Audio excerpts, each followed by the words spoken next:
Colwood purple. I think Brady's going to be the one that's thing because they've outscored opponents 242. Sorry, what? Yeah. What was that? 242 to nothing. They've outscored this time. Wow.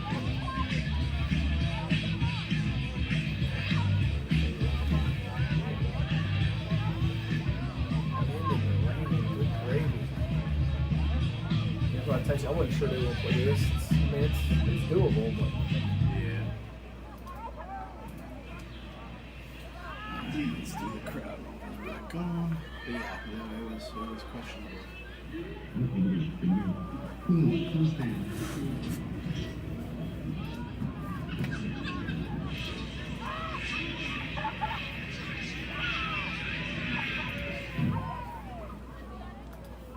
Any game can be a tailgate.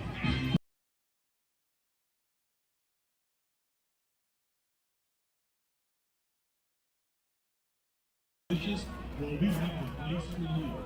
Coffee at Landstown County's Virginia Beach. Freshly green eggs with four flavors, grilled cheese, and fresh cream. Enjoy the keyboard, Adam's, Mountain Crust, barbecue brisket, turkey avocado, and top it off with a milkshake. Mountain is family-owned and operated and is your restaurant with amazing meals and much more. Save nothing for every bite for those children.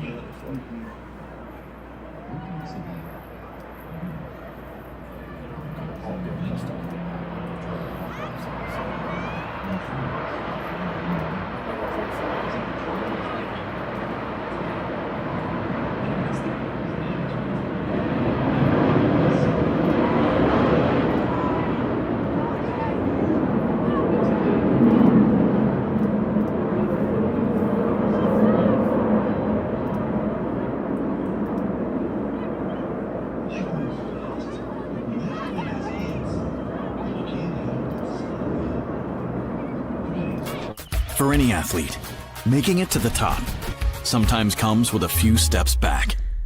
That's why parents count on CHKD Sports Medicine, advanced diagnostics, treatment, and rehabilitation for sports injuries just for young athletes like yours. With convenient locations across Hampton Roads and a whole team of experts here to keep your favorite player at the top of their game. CHKD Sports Medicine. Learn more at chkd.org or call the CHKD Sports Injury Hotline.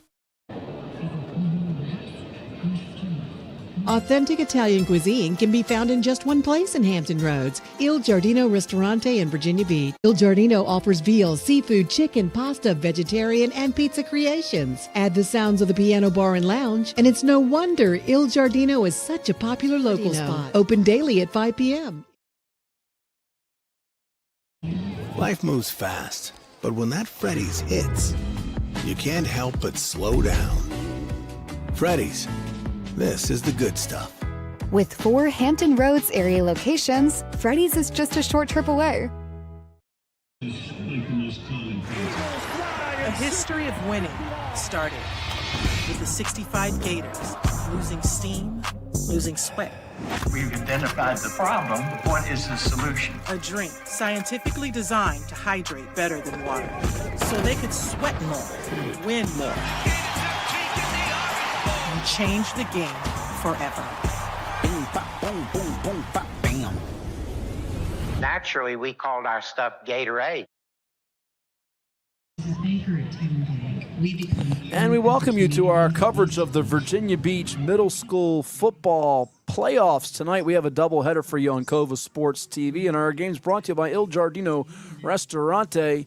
Il Giardino with some of the best food in all of Hampton Roads. Check out the awesome reviews. They've got upscale Italian dining near the beach with wood-burning oven, vast wine selection, clubby ambiance.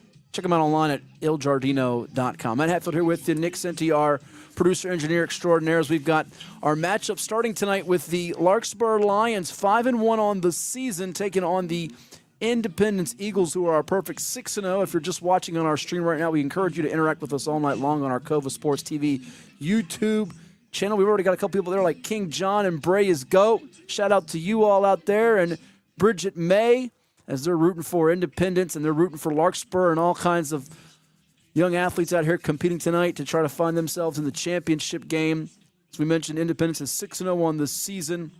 They've outscored their opponents 114-30, and that included a 32-8 decision against Larkspur, who was 5-1. That 32-8 triumph back on September 30th. And then after this one tonight, you have Landstown 6-0 on the season. The Lancers, coached by Tracy Wirtz, taking on the undefeated Brandon Chargers. Landstown's having a heck of a season. 142 points scored, 40 allowed. Brandon having an unbelievable season. 242 points scored, none surrendered.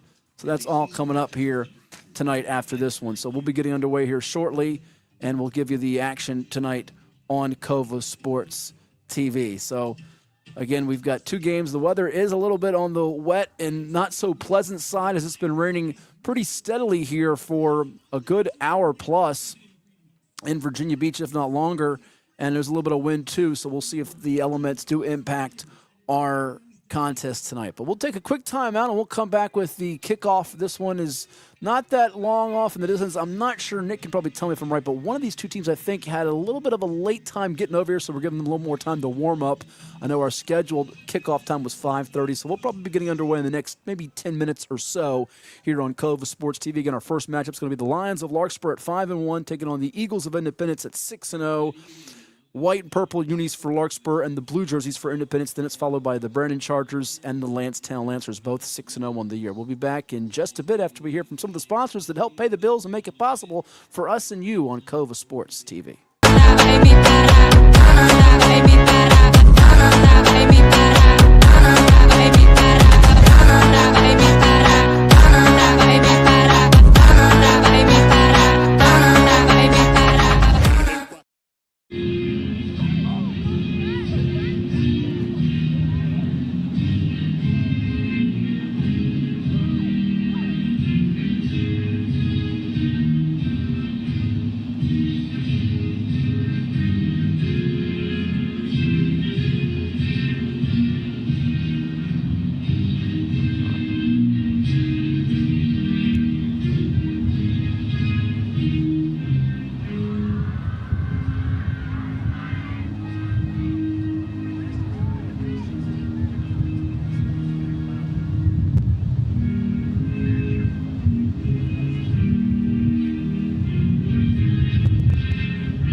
Please be seated as I read the Code of Sportsmanship.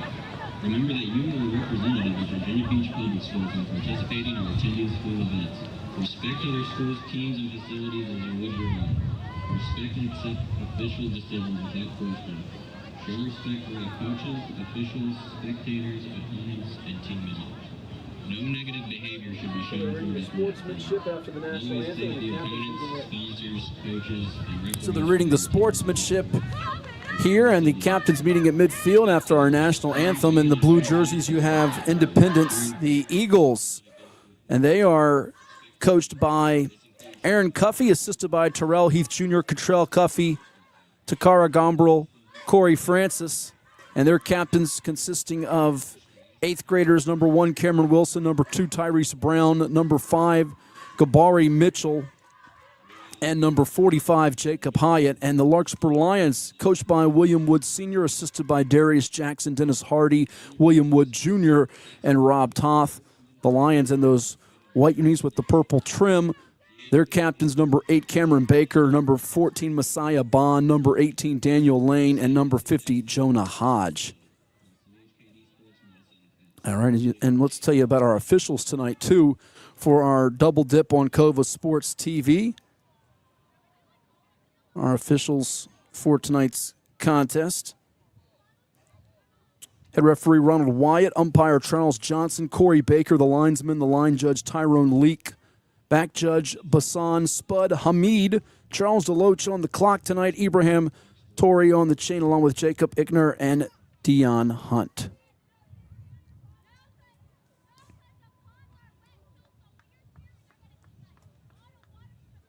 57 degrees right now with quite a bit of wind and rain all across Hampton Roads. 3 days before Halloween. Glad you're tuned in with us and interact with us all evening long on Cova Sports TV as we bring you the semifinals of the Virginia Beach Middle School Football Playoffs. Our game brought to you tonight by Il Giardino.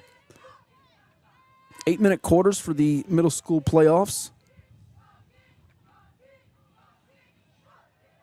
And the two winners tonight trying to punch their ticket to the championship round. And there's Larkspur entering the field.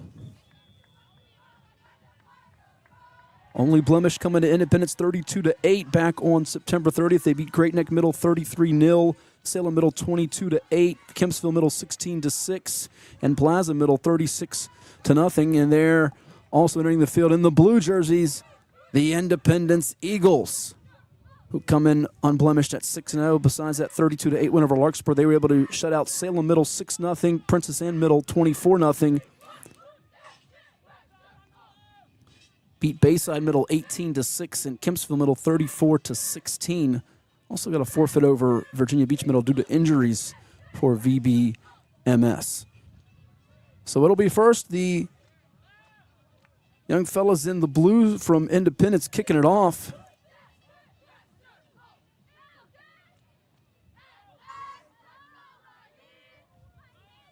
See about to place it down for them is Trey Jones, number 11.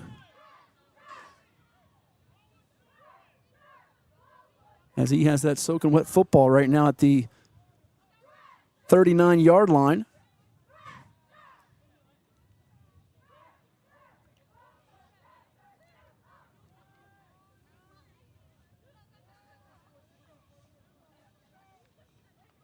Like back to receive the kick for Larkspur, you have Noah Rose and Jaden Reed, if I'm seeing it right from up here. Ball is kicked off by number 12, John Dunham.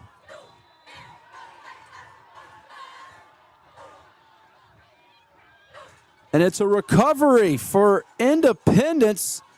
Getting on the loose footballs, number 4, Cashton Clark. Didn't take long for them to gain possession after kicking it off. So they'll have great field position at the Larkspur 38-yard line.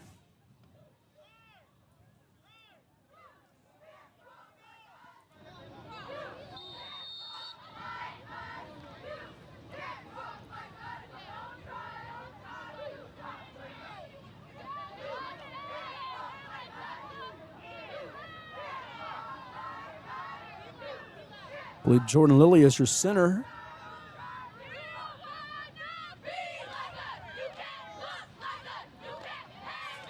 The handoff to Cameron Wilson from quarterback Teo Price, and he's not going to go anywhere as he gets maybe a yard at most. It's going to be no gain.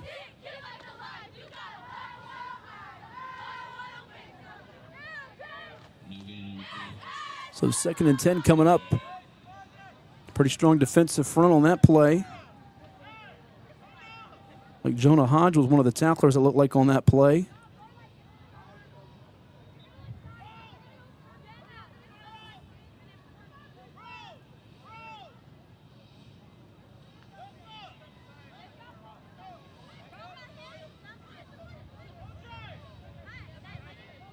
Shotgun with 2 in the backfield with the quarterback. High snap, and here's the toss over to Cashton Clark. Clark's got some room down the sideline, 20, 15. He's going to be pushed out of bounds. They're going to mark him at the 4-yard line. Cashton Clark with a long scamper on that toss play. 34-yard pickup.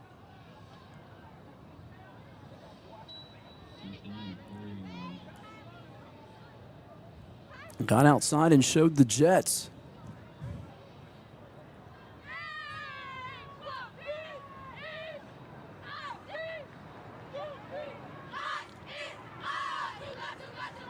Split backs with the quarterback in Price. Up the middle, and not much working there for Cameron Wilson on that attempt. as he is bottled up.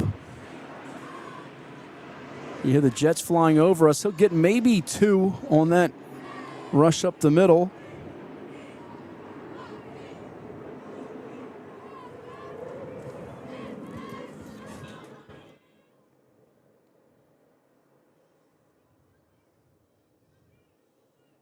Good job by the defensive front for Larkspur, which included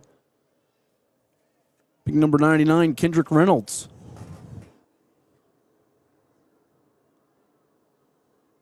Looks like he's playing the nose position. Under center now. Trying to power forward. And the tush push is going to work, if you will, huh? Touchdown. Credit that score to, looked like number 3, Teo Price, finding the end zone from a couple yards out. Okay, it wasn't quite the Philadelphia Eagles tush push, but effective nonetheless. Got a little nudge from behind from a couple of players. And he's in, with some help from Cashton Clark and another blocker. So a quick 4-play, 38-yard drive results in a touchdown with 5:40 to go in the first quarter. And just like that, Independence has the lead. The point after try is no good. 6-0 is our tally here. Just a couple minutes and 20 seconds gone by. Quick timeout, and we'll come back with more here from the Virginia Beach Sportsplex. Authentic Italian cuisine can be found in just one place in Hampton Roads, Il Giardino Ristorante in Virginia Beach. Il Giardino offers veal, seafood, chicken, pasta, vegetarian, and pizza creations. Add the sounds of the piano bar and lounge, and it's no wonder Il Giardino is such a popular local spot. Open daily at 5 p.m. No. And we're back here with 5:40 to go in the first quarter. Touchdown from a couple yards out for Teo Price and Independence. And a quick lead for the Eagles. Short kickoff is going to be fielded at the 49 by Larkspur's number 99, Kendrick Reynolds. And that's where the Lions, coached by William Wood Sr., will start.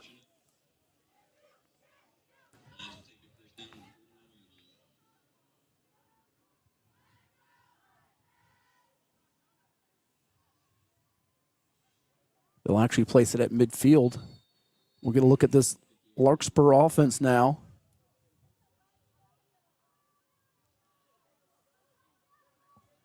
Stepping in at quarterback is number 8, Cameron Baker, one of the captains. Baker rolling out to his left. Oh, and he's quickly dropped down for a loss. 2 players in on that stop, including number 45, Jacob Hyatt, along with Clark making that tackle for loss.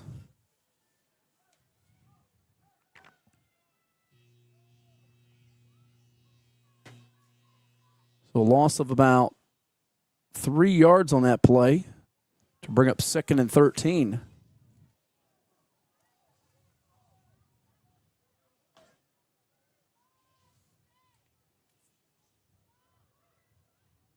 Up the middle they go, and strong run with the fullback. You're right, Nick. That was a cross between Refrigerator Perry and Mike Allstott. Kids out there watching don't know who we're talking about. They're like, what are these old fuddy-duddies yakking about here? Give me someone current. Think that was Caleb Kyle on the run. We'll watch the replay again just to double check, but it looked like it was him.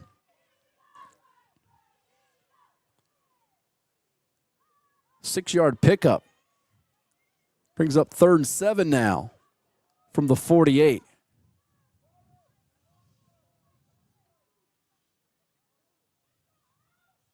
I'm not that old, Braves Goat. I'm not that old. I know I'm old, but I'm not that old. Trust me. Here's a toss. Tackle for loss. Messiah Bond nowhere to go as John Dunham read him quickly.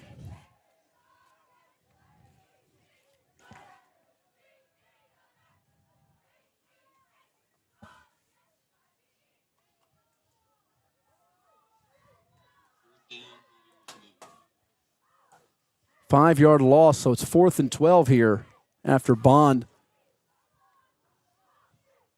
I haven't seen you brace, so maybe Fridge couldn't get past you. I don't know.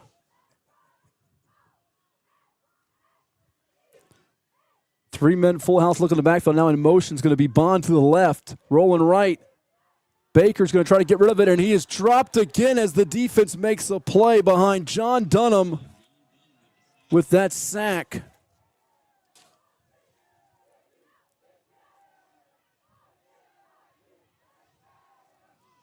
And it's going to give Independence great field position now with 3:18 to go in the first quarter at the 38-yard line, about a loss of 9. So already we've seen John Dunham and Jacob Hyatt, number 12s and number 45, respectively, make their presence felt here in the early going. First and 10 now for Independence, which had 38 yards rushing on 4 attempts to start this one. Split back again for the offense, and here's a handoff going to the left. Getting a little bit of running room before he's brought down by Caleb Kyle was Cameron Wilson.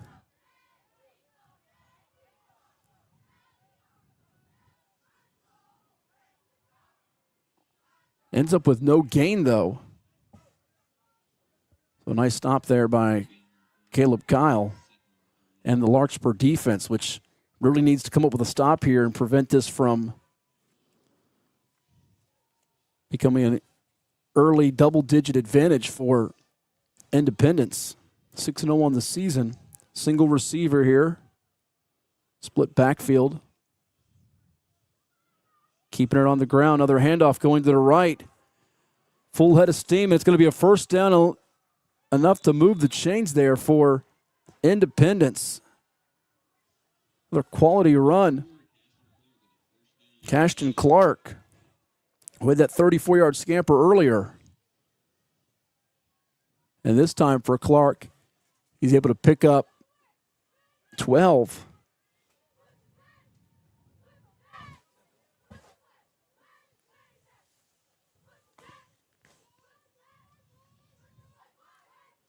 Really sealing the edge off well. Have to shout out those 2 tight ends right now for Independence. Looks like we got Josiah Mason, number 9, and John Dunham, number 12. Here's a toss going to the left. Another positive gainer before a trio of Lions are able to bring down the ball carrier as he gets close to the 20-yard line. And that time on the pitch, it was Cameron Wilson. Enough to gain 5, about 6 yards just about. We'll give him 6, in fact.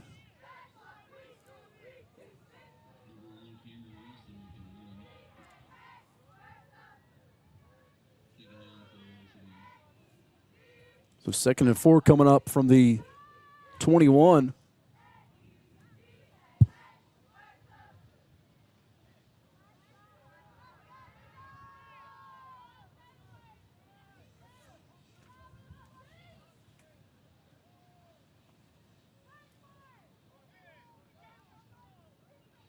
Another pitch out to the right. Tyrese Brown, met by that Larkspur defense. Losing his helmet there was Jonah Hodge, one of the captains, number 50.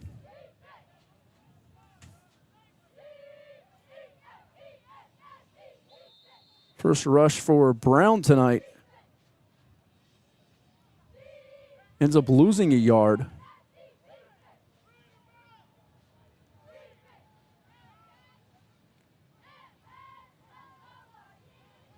Hodge getting some dap from behind, I think from Messiah Bond, his teammate on that run. Bond having to play corner, occupying the outside. Now it's going to be 3rd and 5 coming up for the Independence offense. Another split backfield situation. Here's the handoff. Not going to move the sticks. Did the ball pop out? Nope, he still keeps it. They're actually wanting a flag for a late hit, not going to get it.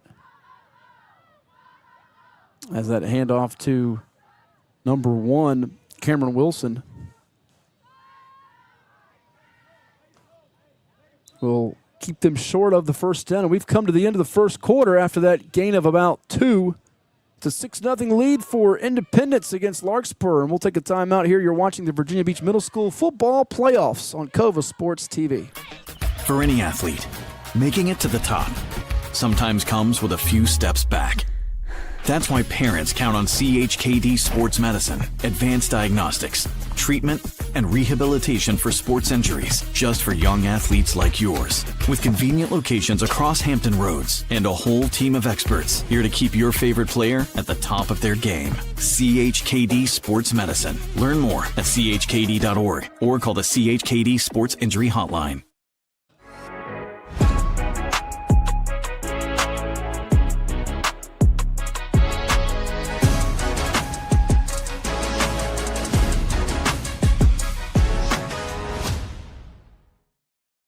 Cova Painting. We don't just paint, we transform spaces. Visit covapainting.com or call 757-550-7357 and mention the Sportsplex for 10% off of projects over $1,000. Big thanks to Cova Painting and Atomic Wings and some of the partners that help make it possible for us to bring you the Virginia Beach Middle School Football Playoffs. 4th and 2 coming up after the 3-yard run for Independence and Cameron Wilson. The Eagles of Independence lead the Larkspur Lions 6-0. This is a pivotal play here, and they've go with a 3-receiver set, 2 to the far side, and the trigger man's left, but it's going to be movement up front. Somebody jumped, and it's going to be encroachment. Our first penalty of the night goes against Larkspur, and that is a tough one as it gives Independence a fresh set of downs. Thought we might see our first pass of the night. We still may see it coming up here, but if we do, it'll be on first, second, or third down.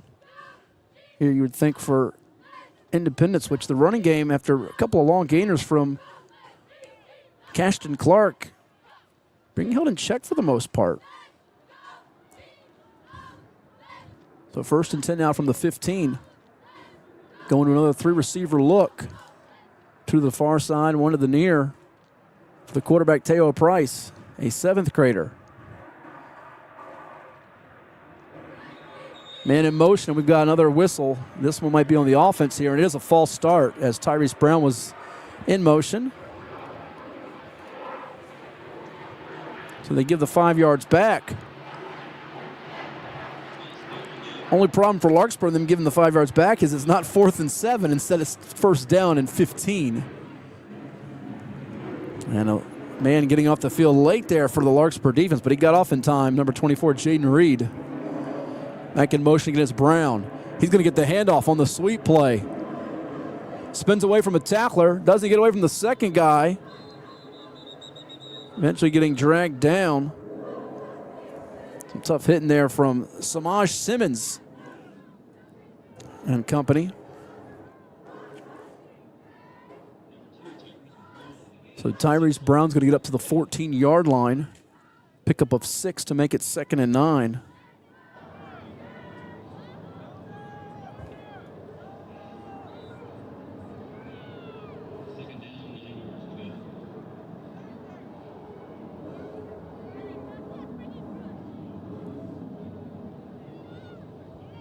Hard to run up the middle in this Larkspur defense with those 2 big D tackles, number 78, Miguel Harris, and number 22, Caleb Kyle, as they're occupying the middle. Independence looking to run to the outside.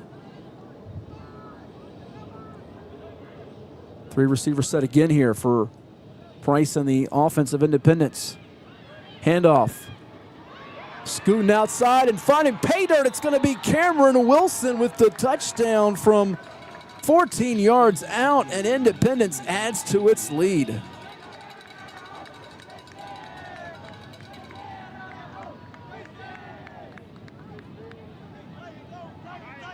Second rushing touchdown of the night for the Independence offense.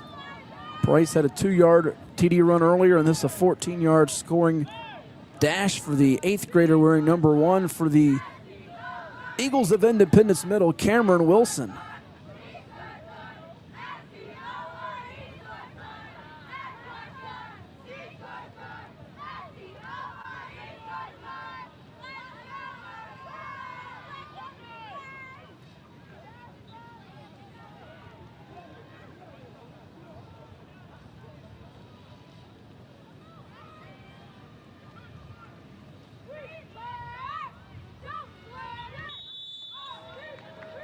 And movement again here on the point after try. It's going to be encroachment on the defense for Larkspur.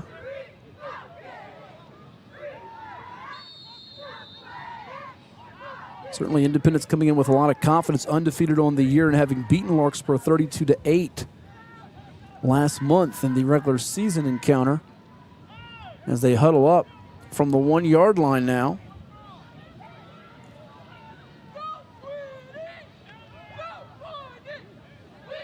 Going shotgun. Split back again for Price. Handed off up the middle. He got space and he found the end zone. Cameron Wilson, as the 2-point conversion is good for Wilson. And that makes it 14-0 with 6:48 left in our first half. Take a timeout and come back with more right here as you'll hear from Freddy's. Oh, they've got frozen custard and steak burgers. I love it, and so will you. Let's hear more about it on Cova Sports TV. Life moves fast, but when that Freddy's hits, you can't help but slow down. Freddy's, this is the good stuff. With 4 Hampton Roads area locations, Freddy's is just a short trip away. That's right, 4 locations for a place that was founded in Wichita, Kansas, one of Nick Senti's favorite places to visit, right? Yeah, he's been there many a times, I've heard. Not really. Wizard of Oz, Freddy's.com. Get the app on your phone. My man Jack Lowe told me if you get the app, you get like a free burger or something. So get the app if you're watching out there, and tell the folks when you go in that Nick, Chuck, Jack, Matt, and the gang from Cova Sports TV sent you in. You're watching our exclusive coverage of the Virginia Beach Middle School Football Playoffs and fielding at the 40-yard line. Here come the Lions of Larkspur. Oh, they're going to try to cross into Independence territory. They'll do just that to the 45, down at about the 42-yard line before the tackle's made by Cashton Clark. Nice return there by Samaj Simmons of LMS, Larkspur Middle, trying to cut into this deficit of 14-0 with 6:37 to go in our second quarter. We have another LMS playing tonight, Landstown Middle, taking on Brandon's Chargers after this one is done. 41-yard line is where they'll set up shop here for the Larkspur offense, which went not 3 and out, but 4 and out on its first possession. Had 1 positive gain or a 6-yard run from Caleb Kyle, one of those key defenders, and you see him in the offensive series. He's actually going to now, looks like he's running off the field or going out to play receiver. He's got his hands up. He's going to come off the field. I think he's a little confused, as is the offense here. Now he's lined up at receiver on the far side. Larkspur might have to burn a timeout here if they don't get this off in time. They don't want to delay a game. They do get the snap off. The handoff going to his right is Messiah Bond. Bond's got some positive yardage, but then he's going to get dragged down backwards. Flying up to make the tackles, Cameron Wilson. So nice burst initially from Bond, but Cameron Wilson answered him with a little bit of acceleration on his side of things.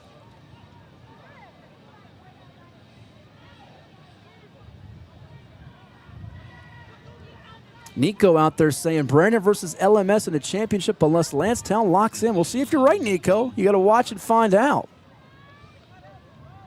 Bond ends up getting a gain of 3 to the 38-yard line.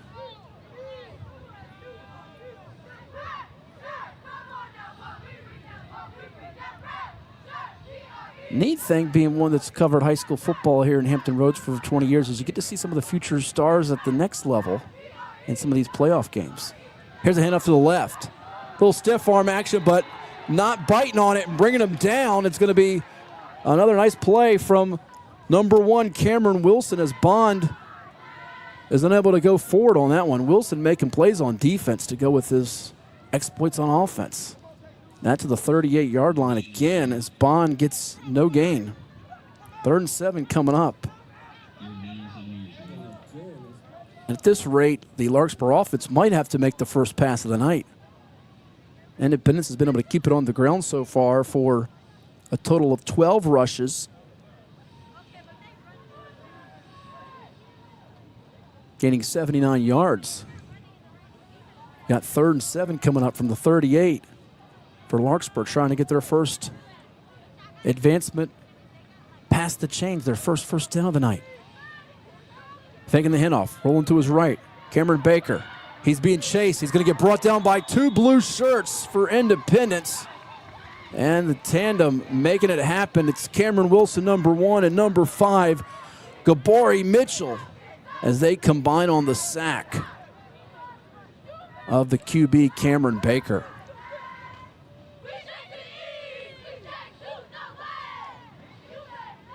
Back to the 43-yard line. Loss of 5.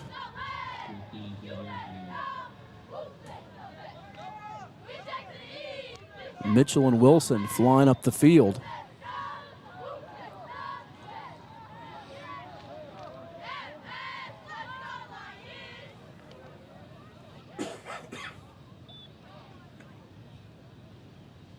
I got to give him a shout out here in a minute when he hops on the link, so maybe he'll enter the chat box. One of the high school coaches wanting to know how they can watch it. Tell your friends it's on Cova Sports TV. First pass of the night's going to be incomplete as Baker tried to throw it up top for Messiah Bond, who couldn't haul it in. It's a turnover on downs. Oh, there is a flag down. It's going to be declined, that holding penalty on the offense.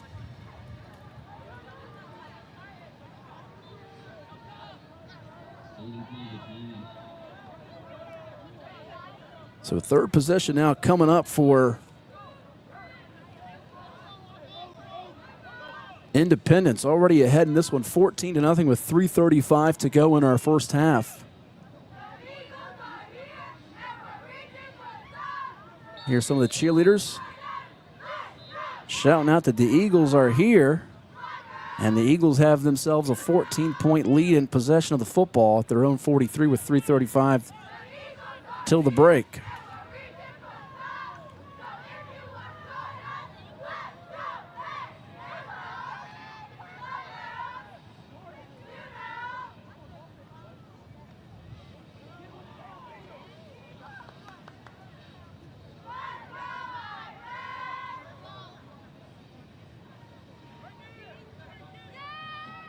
The lineman running in late, big 71, Jordan Lilly for Independence.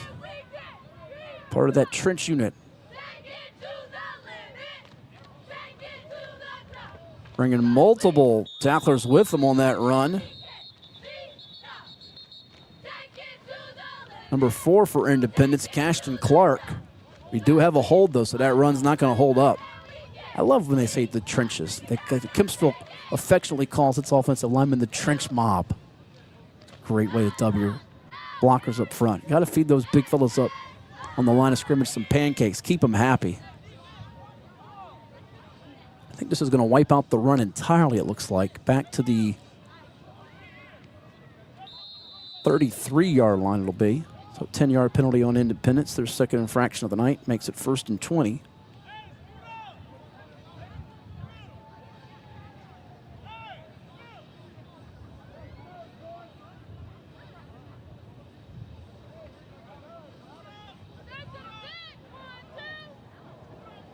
So we tick down to 3 minutes to go in the first half.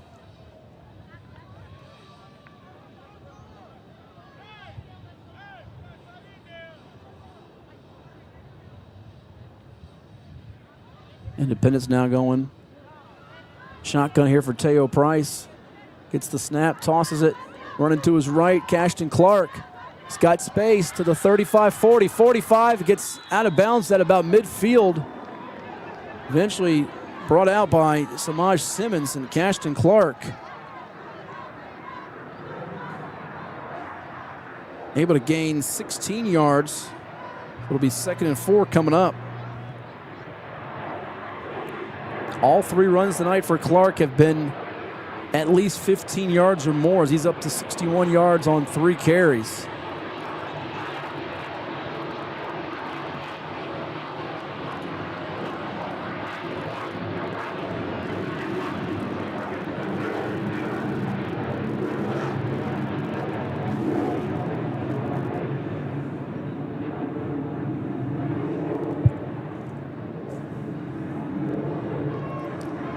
Trying to milk some of that clock here and go to half with a double-digit least insured here. Here's another pitch to the left side. He's into territory of Larkspur, and he's down the sideline.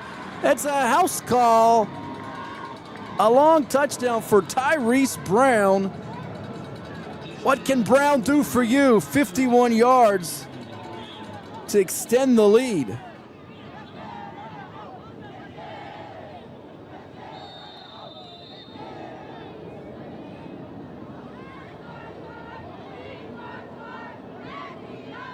Eight men in the box right near the line of scrimmage. He gets outside. One of those outside defenders fell down, and then a second one fell down, and it was an easy scamper for Brown to score it.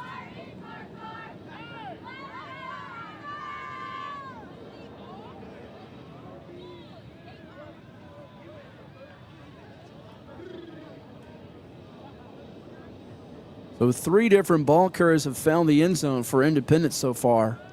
Here's the 2-point conversion. A pass is going to be deflected by number 8, Cameron Baker, making a nice play to prevent Independence from growing the lead even more. But it's a 20-point cushion with 2:27 to go until halftime. And you'll hear from another one of our partners that make our streams, all of them, and our podcast too, possible for all of you out there on Cova Sports TV. Like, share, and subscribe. A history of winning started with the 65 Gators losing steam, losing sweat. We've identified the problem. What is the solution? A drink scientifically designed to hydrate better than water, so they could sweat more, win more, and change the game forever. Boom, bop, boom, boom, boom, bop, bam. Naturally, we called our stuff Gatorade. Gatorade, quench your thirst, rehydrate, replenish, and refuel. Damian Lillard once said that, and I think he still does. The NBA guard who went and played for the Milwaukee Bucks and is now back with the Portland Trailblazers, the team he became an all-star with to start his career, and might just finish his career there. 20-point lead in our middle school semifinals here in Virginia Beach tonight. The kickoff fielded on the run, and it's a good run on the kickoff for Larkspur. It's going to be number 14 for them, Messiah Bond, brought down by John Dunham right there at midfield.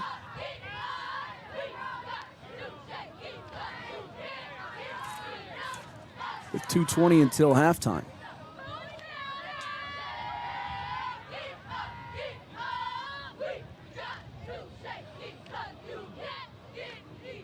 About an 18-yard return.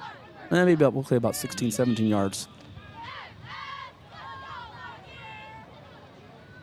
Larkspur would love to get some type of confidence boost here before the break, put a drive together, get some points, and make this more competitive. Right now, Independence in complete control.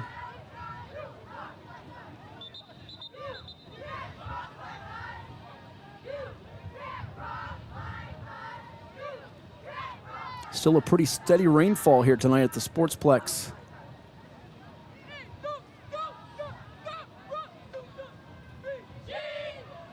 High school football games in the beach this week moved up to Thursday because of Halloween. 6:30 kickoff times across the area. We'll tell you about some of those matchups coming up in a bit, but right now it's the middle school semifinals, and Larkspur has its latest possession starting at their own 49, trailing Independence 20-0. Handoff with a big fullback. Looking to bruise his way. Oh, he's hard to bring down. Running with some power. The big fella, number 22, Caleb Kyle, had a 6-yard run earlier. And this one's going to be a gain of 7. 2nd and 3 coming up from the 44. Keep feeding him the rock. He's averaging 6.5 yards per carry. That's better than the other guys right now. Until they can stop him, maybe he's the feature option here offensively. 1 receiver to the near side. 3 behind the quarterback in the backfield. It's going to be a pitch out to not Kyle, but Messiah Bond. He's more of the speed finesse ball carrier, and backwards he goes because Cameron Wilson read it, found him, and dropped him for a loss.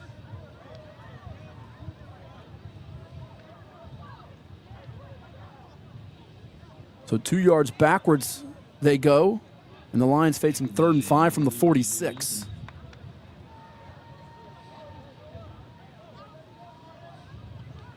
Ray wants to know, do you have stats? I do. I'm going to give them to you at halftime. Stick around. I can tell you right now, leading rusher in this game, 61 yards on 3 attempts for Cashton Clark. They go up the middle. It's not the fullback from earlier, but it's a different fullback, and they've got a first down, dragging multiple defenders with him is number 51. You say guys wearing in the 50s don't run the football. Well, Zion Smith says, I can. It's enough to move the sticks. Pickup of 6 to the 40-yard line.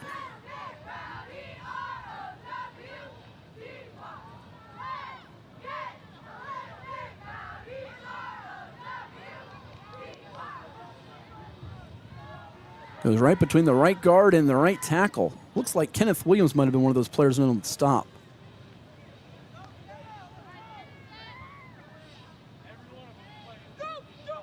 Fakes the handoff, play action, rolling right. And it's going to be dropped by the intended target. I think the rain got away. There's a flag, though, late with the coverage. We'll see if it is on the defense. And it sounds like pass interference is the call. Looks like Trey Jones was trying to cover Daniel Lane, the intended target there.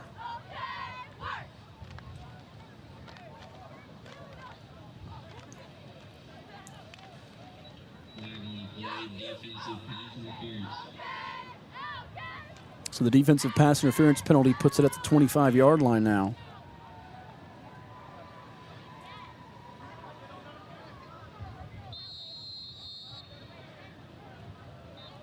Three penalties for 30 yards on Independence.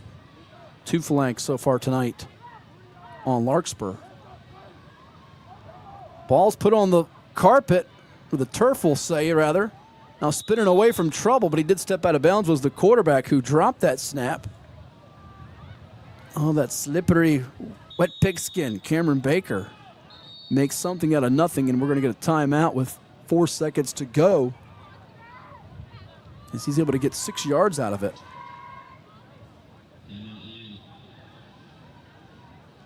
Nick's telling me go for it. Don't kick the field goal here from the 24 in the rain. If there's a middle school kicker out here who can make one from that distance, they might give him the deal to move up to varsity on the high school level right now. There's some good kickers, though, in the area. Bryson Wildhelm, who we spoke with on Cova Sports TV recently on 757 Sports Talk. Army commits, got like 7 field goals this year, including a long of about 51. Unfortunately, he's not out here tonight to kick the football. But this looks like it's going to be a Hail Mary pass probably to the end zone. All goes as they draw up on the playbook for 2nd and 9. Here we go, Baker drops back, heaves it. On the far side of the field, it's going to be incomplete.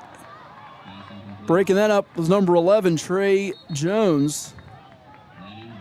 And that's going to conclude our first half at the rainy Virginia Beach Sportsplex in Harold Heischober Field, where our score, Independence Middle 20, Larkspur Middle nothing. We've got another one after this one is done with undefeated Brandon's Chargers taking on the unbeaten Lancers of Landstown. But we'll catch our breath and come back with more, including some stats for all of you. You're watching the Virginia Beach Middle School football semifinals exclusively on Cova Sports TV. Tell your friends, tell your neighbors as friends, and your friends as neighbors. But we'll be back with a little bit more in just a bit.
Welcome to the most honest commercial you'll ever see. And as you can see, me and you are both having trouble starting to talk. Yep. I mean, this is something that you're breathing in every day. Yeah. Like 50% of the air in the house? Yes, sir. Yes, sir. Is coming from down here. Yes, sir. How's your crawl space looking? You say we're going to be here a while. Yes, sir. All right, let's get busy. Get a free and honest inspection with JES Foundation Repair, a groundworks company. Working at ASC has been one of the best experiences of my life. Actually wanting to get up and come to work every day, knowing that you're going to learn something new. It's a new challenge every day, new projects, new designs. It is always something new and exciting going on around here. Everybody here that I've talked to seems to really enjoy their job and really love coming into work every single day. When you work in that type of environment every day, it just makes it easier to come in the next day. We're always here to back each other up and help each other out whenever we need it. ASC is like a family. They really enable everyone here to grow into whatever they need to in their position and get the additional training, get the additional education, and they really do help to make it flexible within your work schedule to be able to make that happen. We'll work with them to help them figure out how to get from step A to step B. A lot of times it might include taking some educational classes at the community college, as well as on-the-job training. If it's a skill like welding, we might send them to Saturday welding school for 10 Saturdays. If you have a lot of experience in doing what you're doing, that's great. Come on in, come apply. If you don't have any experience, that's fine too. We will teach you. A lot of what we do here at ASC is to develop careers. Some of the other benefits that we have here at ASC, which are very strong: health insurance, dental insurance, vision, supplemental insurances, a 401k plan, that's a safe harbor plan. The benefits, the surprise bonuses, the company is very understanding and adjusting rates with inflation and things like that. They've definitely made it worthwhile. When you come here, you might think that you know what it will look like, but 5 years down the road, you might find yourself a plant supervisor. You never know.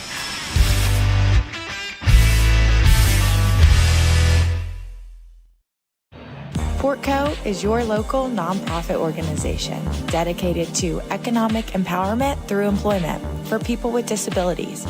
We focus on abilities, not limitations, providing on-the-job vocational support. Find your pathway to employment.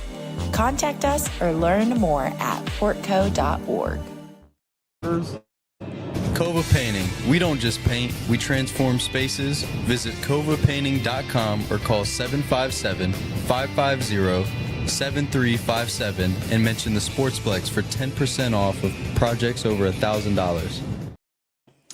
And we're back here at the Virginia Beach Sportsplex, the site of so many great sporting events. We've got Virginia Beach United Soccer here. We have all kinds of things: lacrosse, football games, Atlantic Shores, and tonight it's the Virginia Beach Middle School Football Playoffs taking center stage at the half. It is Independence leading Larkspur 20-0. Some numbers for all of you out there: just 2 passes attempted in this game. Both were incompletes for the Lions.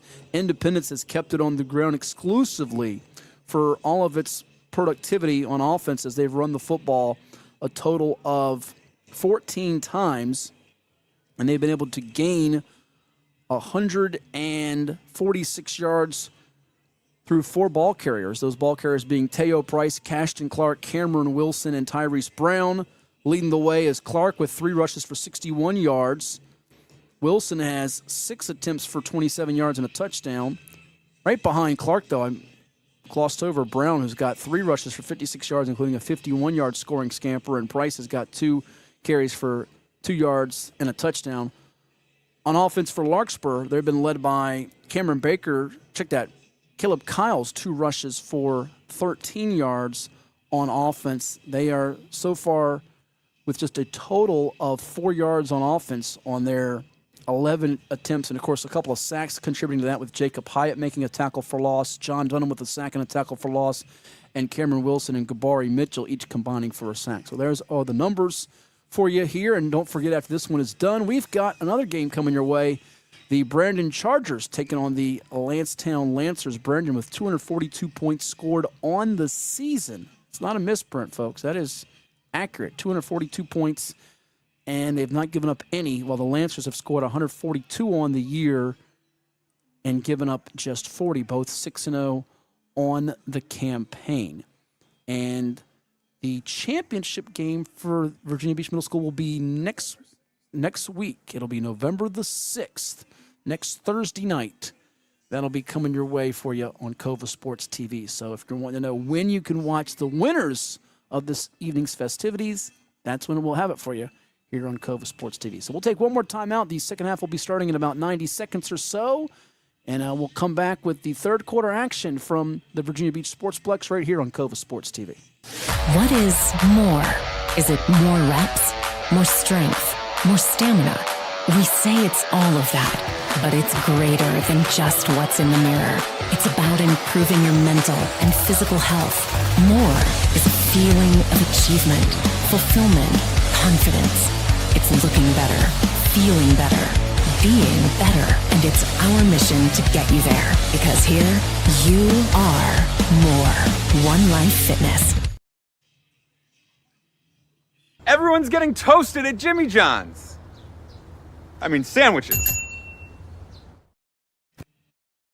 Where did you learn what it means to reciprocate? How much can I be expected to tolerate?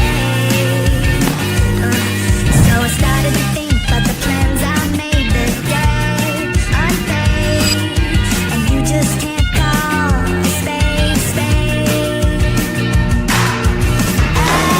I watched you lose, let it run my mood. Can't stop thinking of you.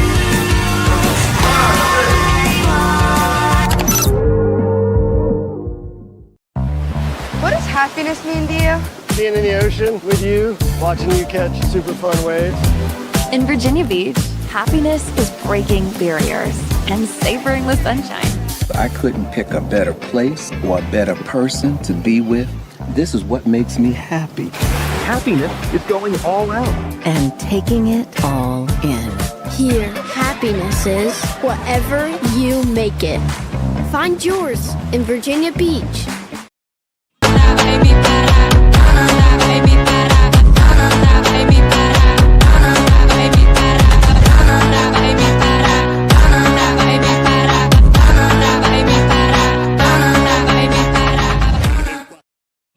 What makes a life a good one? Is it our adventures? Or the friends we find along the way? Is it the challenges we conquer together? Maybe it's the people's lives we touch every single day. So, what makes a life a good one? You'll have to figure that one out for yourself. GoCoastGuard.com, the United States Coast Guard, one of our many proud partners, as we have the third quarter action coming your way here in seconds, as it'll be the Independence Middle School Eagles with a 20-point lead against the Larkspur Lions as we get the third quarter underway. Matt Hatfield here with you. Nick Senti, our producer-engineer today. Winner here moves on to the November 6th finals against the winner of our other semifinal coming your way tonight, the Brandon Chargers 6-0, taking on the Landstown Lancers 6-0. Chance, well, we have a moment here to tell you about the Virginia Beach high school football varsity games coming up on Thursday night, again, October 30th, with 6:30 kickoffs across the area, as it'll be Green Run, by the way, the only unbeaten in the Beach at 9-0, has the bye week. You have Bayside with a record of 5-3 at Ocean Lakes, who is sitting at 2-5. You have Cox. This is an interesting team that's on a run here with a 4-game winning streak. Cox has a 6-2 mark hosting winless Princess Anne. It'll be First Colonial, who is sitting at 1-8 on the season, closing out its regular season at home against the visiting Landstown Eagles, who are 2-. Check that. They are now 3-5 on the year. You have Salem at Tallwood. Sun Devils are sitting at 5-3 on the campaign. Tallwood checking in at 3-5.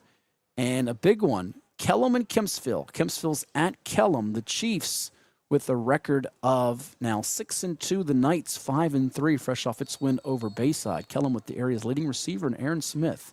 Nick Senti's rooting for the Knights in that one, folks, because that's where he once roamed the halls, I was told. All right, kicking off from the 40-yard line, it is Larkspur Long kickoff's going to go into the end zone for a touchback before Cameron Wilson can track it down. And if you're wondering about playoffs coming up, playoffs, as Jim Moore likes to say, power ratings right now in Region 5A. Green Run's the number 1 seed. They've all but clinched it. They would host 8th seeded Deep Creek if the postseason started today. Indian River's the 2 seed out of Chesapeake, hosting the 7 seed Kellam if it begins today. Cox is the 3 seed. They would host the 6 seed Bayside, and Kempsville is the 4 seed, which would host the 5 seed Salem. Interesting because the 6 and 5 seeds there actually won those regular season matchups. We'll see if they have rematches and we get different outcomes or the same. Right now, though, it is Independence football with a 20-point lead. They'll start off with their worst field position of the night at their own 20-yard line. By the way, I left out Landstown, who's in 6A. They're the only school of the 11 high schools in Virginia Beach. They're right now today the 6th and final seed. They're just taking 6 instead of 8 to the playoffs. They would open up at number 3 seed Thomas Dale if the playoffs started today. Oscar Smith, the defending champs out of Chesapeake, the number 1 seed. They pretty much got that one on ice, it looks like, in Class 6 Region A. Here it is with Independence on offense. They've done all their damage through the running game. Shotgun snap with the split backfield. It's going to be a handoff. Hesitation move trying to spin away from Trumbull. He won't do so as the Larkspur defense is ready for the ball carrier, number 1, Cameron Wilson, who's dropped by Samaj Simmons and Daniel Lane, each combining for the stop behind the line of scrimmage.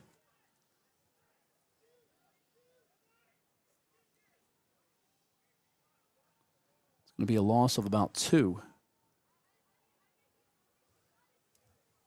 2nd and 12 coming up.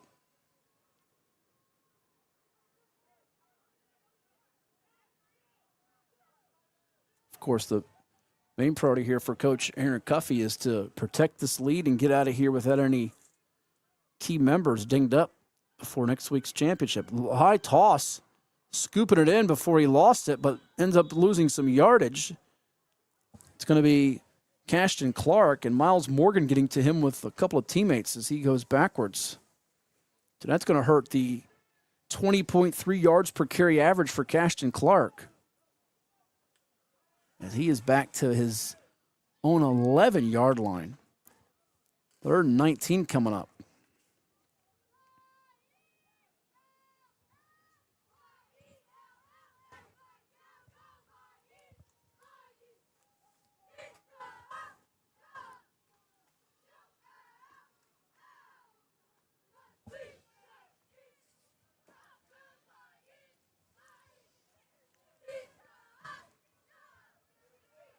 Split backfield here for Price. The quarterback gets the shotgun snap from Jordan Lilly. It's a low snap. Looking to his right.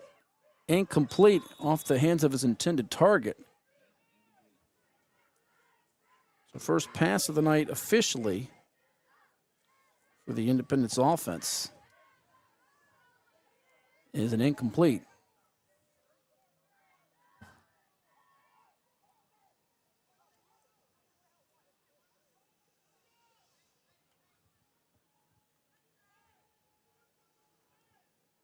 Punting situation now, and if Larkspur wants to get back in the game, now is their chance to try to capitalize, score quickly, and then see if they can get the ball back again before the 3rd quarter ends, and then now you can put the pressure on Independence. But before they can do all of that, they got to get the ball and then go do something with it on their first possession of the half. As Price, the QB, is running towards the huddle here a little late.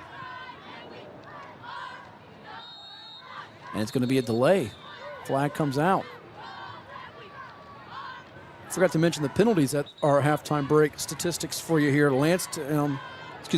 Larkspur with 2 flags for 6 yards. Independence has 3 penalties for 30 yards. Landstown's coming up in our next game against Brandon.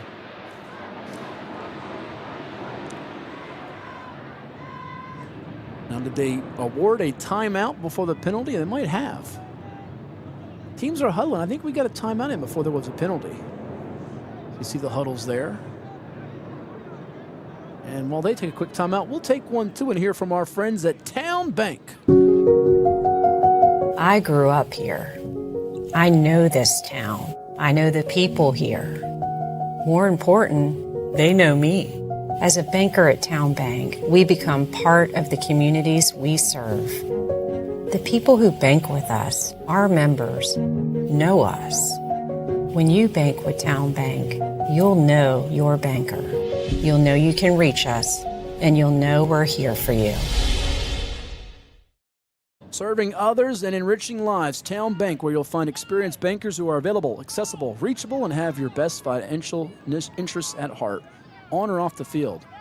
Call or visit townbank.com and find your banker, member FDIC. 4th and long for the Independence Eagles, leading by 20. They're going to keep it. Oh, they faked the handoff up the middle. Look at Teo Price go. 25. Can he get to the 30? He can't. There's a flag down. Big gain for Price. He's going to be short of the first down. However, we do have a marker.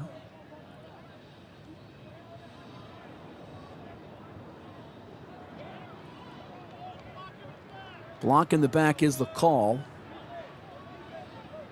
And they'll decline that. Price, though, with that run, the great thing he did is he got away from the linebackers. Ends up getting tracked down by number 21, making that tackle, Noah Rose, for Larkspur.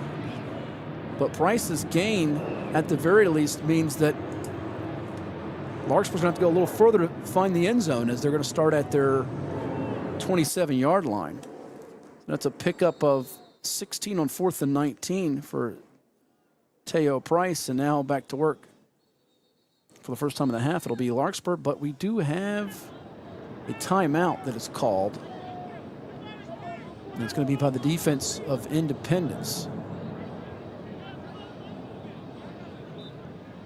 We'll take another quick timeout here. 6:02 to go in the third quarter. Independence trying to get to 7-0 on the season and finish the Lions campaign at 5-2. It's the Virginia Beach Middle School Football Playoffs, part of a doubleheader exclusively on Cova Sports TV. Our game brought to you by Il Giardino, and you can also watch 757 Saturday Sports Talk with yours truly, Matt Hatfield, and the coach Ed Young, every Saturday right here on Cova Sports TV. It's 757 Saturday Sports Talk with Matt Hatfield and the one and only Coach Ed Young, every Saturday morning at 10 a.m. on Cova Sports TV. From high school football and basketball to the NFL, MLB, college sports, and the NBA, if it's making headlines, they are breaking it down. Bold takes, big-time guests, and a few laughs, especially at the expense of that basketball coach, Ed Young. Catch it on Cox TV and your view, and don't forget to like and subscribe on YouTube at Cova Sports TV. Yeah, hear from some of the high school members and former pros like Michael Kadire. You saw Jaden Koval with the red locks. He of Oscar Smith, committed to UVA, and others on 757 Sports Talk every Saturday on Cova Sports TV. Here it is on offense. The toss after the timeout for Larkspur. Could this be a future Friday night star? Oh, look at the rumble. It's a first down and more for number 14 of the Lions, and that is Messiah Bond, brought down by Silas Waskey. However, it's coming back because the officials say, oh, there was movement up front. It's going to wipe away the best run of the night for Messiah Bond and the Lions. As a jet flies over us with the rain continuing to fall steadily here at the Plex.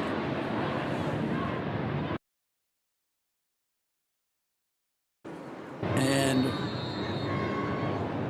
with that penalty, it'll be back to the 32-yard line, so it'll be 5 yards nonetheless. Will give Bond, even though the 10-yard penalty is going to take away some of that gainer. 1st and 15 now. Here's the toss out again. Bond's going to get it up to about the 25-yard line before he's met. Justin Fleming in on the stop.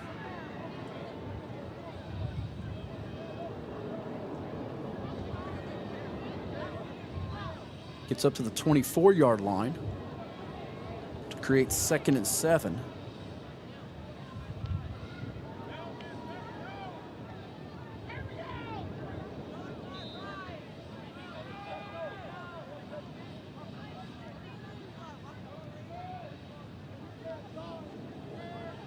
Larksspur trying to break up the shutout. Here's a toss to the left. Noah Rose has got it. Independence defense, though, they've got him as he is wrestled down. Bring him to the turf. Cashton Clark.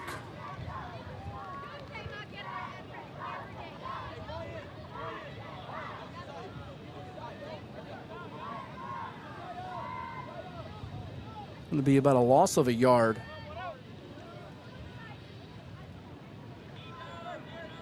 Combo tackle for loss. We'll also give some credit to Jacob Hyatt in on that tackle for loss as well. A couple of 8th graders for the defense. 3rd and 8 now from the 25. Rolling out to his right. Baker, the quarterback, slips away from a tackler. Tries to get by another, and he's going to be ultimately stepping out of bounds at about the 4-yard line. 21-yard gain on 3rd and 8 for Cameron Baker, the big playmaker for the Larkspur offense.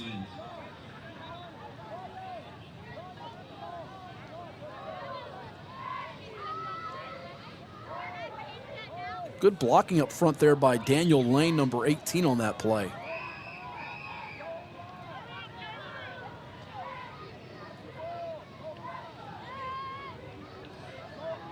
So they're going to mark them out at the 5-yard line, so they mark away a yard.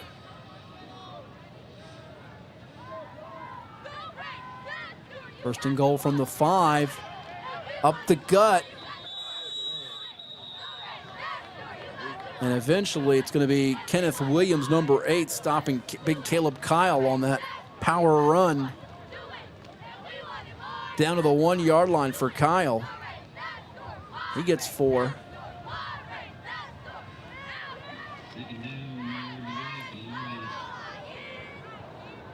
Could this be sneak time for the quarterback? Get right behind that center, number 50, Jonah Hodge. Those interior blockers. He gets right behind both of them and reaches over. He went right between Hodge and Andrew Lewis, 77, and it's a touchdown for Baker and the Lions.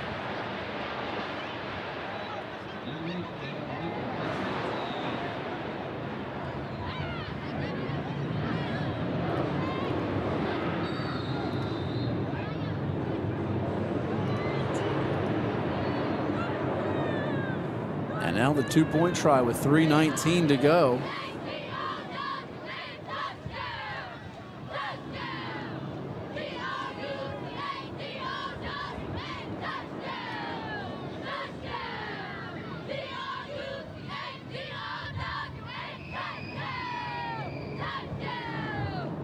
Baker's got it. It's going to roll to his right. And nothing doing as the defense is able to stuff them. The duo of Justin Fleming, number 7, and John Dunham, number 12, preventing Lions of Larkspur from making it a 12-point game. 20-6 is the tally now with 3:19 remaining in our 3rd period. The ensuing kickoff coming up right after this. You're watching the Virginia Beach Middle School Football Playoffs on Cova Sports TV.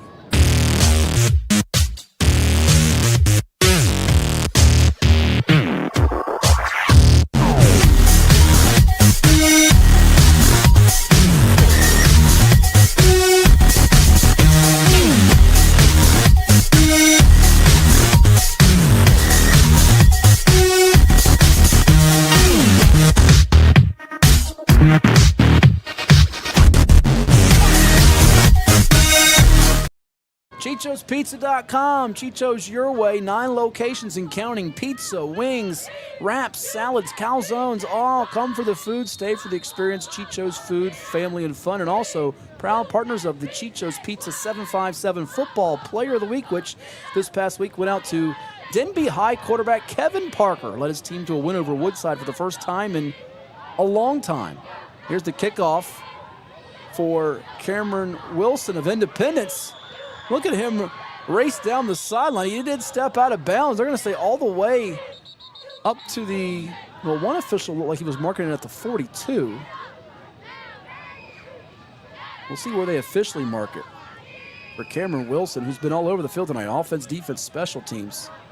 Went through his legs, picked it up at the 17, and they're going to bring it back with a marker, it looks like. Now there's one of those yellow hankies.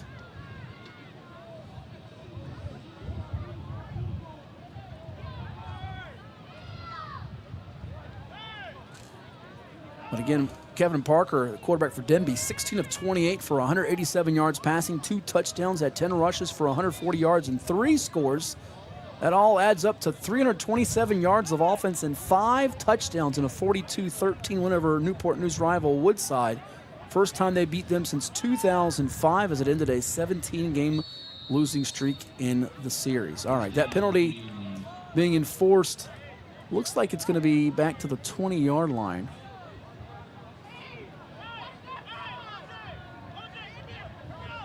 So the second series of the night.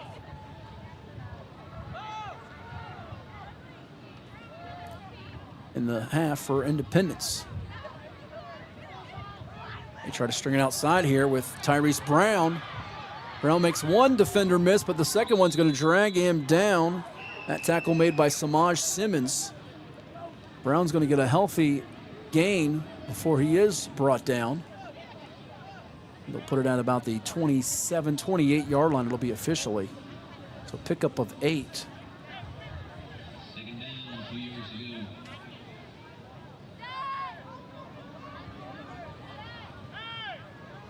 We mentioned it earlier in the half, those 2 massive defensive tackles, especially number 99 there, trying to run away from Kendrick Reynolds. Because you run up the middle, you're running into some pain. There's a direct snap. Scooting away from Caleb Kyle to the 50. It cuts it in a little bit and finally dragged down inside the 40. What a run for Tyrese Brown.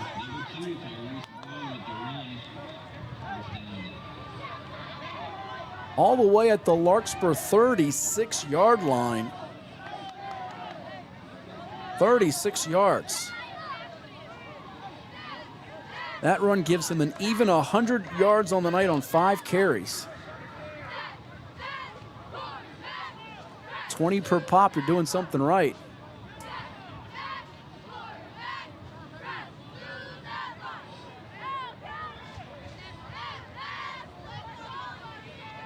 Looking at these uniforms tonight, and I'm thinking we're watching Princess Anne High against Tallwood High, but it's Independence Middle on offense with the blue jerseys, taking on the Lions of Larkspur. And a good point there, Nick. A little bit of Landstown, too, with some of those silver helmets. Here's the toss, cutting inside. The big fella 99 we referenced earlier, Reynolds, among those in on the stop on that toss play. With number 4, Cashton Clark, who until that run by Brown just a few moments ago was the game's leading rusher.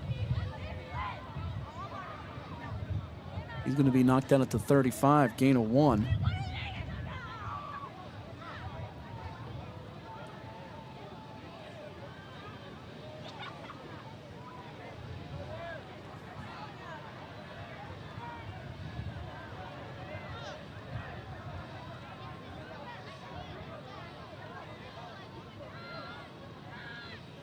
Work in the middle here as they do run up the interior. Closer to the first down marker. Patiently taking his time, using his blockers. Pushing the pile forward was Cameron Wilson. And he's going to be stopped at the 29-yard line.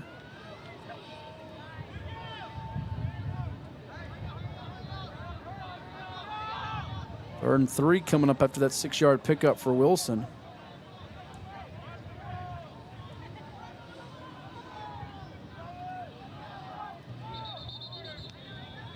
And we have a whistle before the play.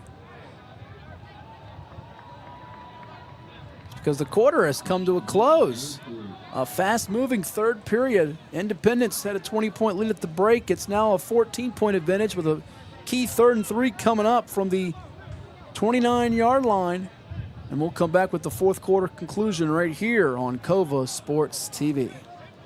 Well, it's everybody's favorite time of year again. Time to prepare to make your annual donation to that infernal revenue service. And if you're like me, you need help. Help to keep that donation as small as possible. So get off your W-2 and call John Maynard at John's Tax Service.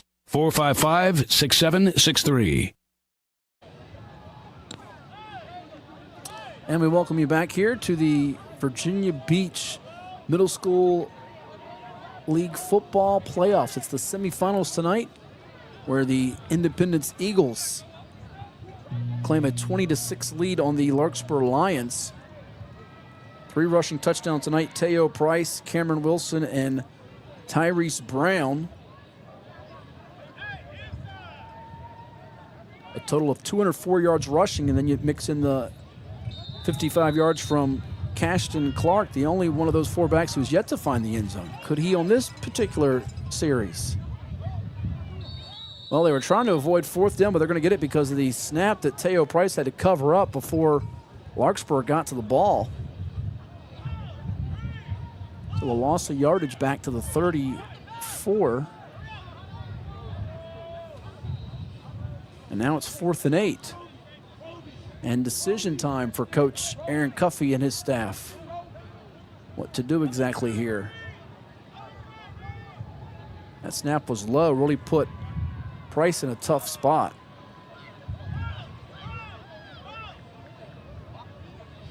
And the 34 now. Price rolls to his left, gets a block, trying to buy some time, but he ends up losing some yardage as he's brought down by the likes of Caleb Kyle and Jaden Reed, numbers 22 and 24 respectively. And folks, we now have ourselves a ball game because much like we hinted at earlier, all Larkspur needed to do was get a score and a stop. They didn't get the ball before the 3rd quarter ended. However, if they can get a quick score here, it becomes a 1-possession game, and this one is not in the books just yet. The outcome still hanging out there. Larkspur needs to come up with points on this drive, which will start at their own 38 after the 4-yard loss and turnover on downs. Uh-oh, that's not going to help matters as it's an errant pitch, and getting on it was Noah Rose.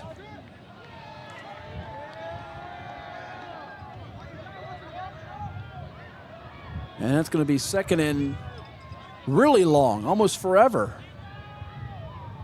Going all the way back to the 23. It's like a 15-yard penalty on that one. That pitch just got away from Rose, from the quarterback Cameron Baker.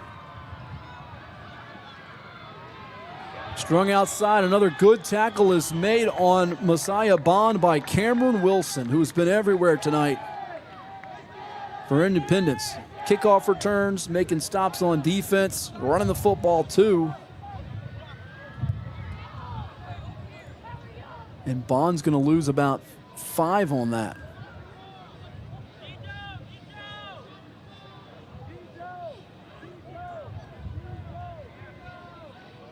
I believe that's at least the 4th tackle tonight for Wilson, and at least his 2nd behind the line of scrimmage.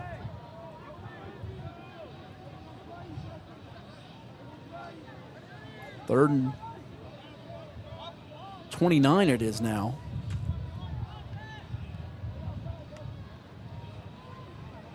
Baker steps up in the pocket. Now he's going to take off and run. He'll get some of the yardage back. Ultimately brought down. Once again, another stop made by Wilson. This makes the 4th down a little more manageable. And given the time and circumstances, you pretty much have to go for it here. Punting is not going to help you at all. It's going to be at the 26-yard line. Gain of about 7.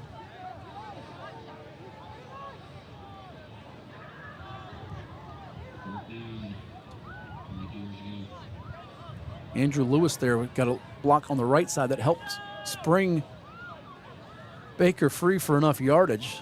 And this is passing time here. Can one of these receivers on the far side get open? Nobody on the near side. Oh, one of the receivers in the slot didn't move, but the officials didn't catch it, it looks like. He's got him wide open. He just can't throw it quite that far, it looked like, or locate him. They're going to call that a catch for number 14, Messiah Bond. But he's going to be well short of the 1st down. It's the wrong marker. You're not chuckling over there, are you, Nick? You can't be. But it's going to be a penalty. It's coming back anyways. And they're going to decline it, aren't they? I think they would because they get the football right there. At about the 38. You let Bond get his 12-yard reception.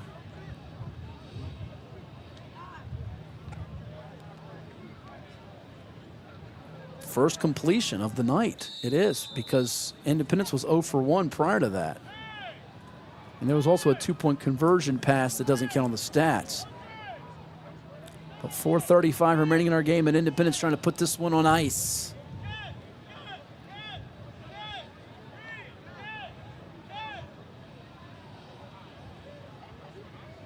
And say vanilla ice, except half of our young viewing audience out there would have no idea what the heck I'm talking about again. And I would be declared too old yet again. Here's thought he was going to be a little bit of a sweet pass potentially. Uh-oh, he's not passing. He's running all the way to the end zone. Tyrese Brown, he's gone. Oh, did they say he's out? Oh, they marked him out at about looks like it's going to be at the 13-yard line. I think he stayed in. I'm going to watch the replay to see if he did stay in. The way that was developing, Nick, it looked like at first it was the old Breece Hall play from the other day in the Jets game where it was a halfback pass. He's coming on the fly sweep, as they call it. Oregon State was famous for this. And then he does step out of bounds. That's actually a good call by the officials. Let's give our referee crew some love. I know the fans say, don't give them any love. We love to complain when they miss a call. They got that one right. He did step out. Nice run nonetheless for Brown. 25 yards to the 13. 125 yards tonight on 6 carries. He might be the player of the game. A couple of white shirts for Larkspur on that stop. 78 and 48. We'll shout them out on the carry for Wilson. Miguel Harris is 78, 48 Cameron Young. Wilson gets no gain. Wilson's my other candidate for player of the game because he's got 9 rushes for 31 yards and a touchdown. Done so much on defense and the kickoffs. And then the third one, as Nick points out to me, Cashton Clark. Let's not forget about him, 5 for 55 yards. He's got to get 1 touchdown tonight, though, to really elevate his case because he's made some plays on defense, too. Half a tackle for loss. So you can maybe do like they do like sometimes on NBC with the helmet stickers and so forth. Give him 3. It's almost Thanksgiving time. Give him 3 turkey legs, right? Can we do that? Well, it's Halloween. Give him candy.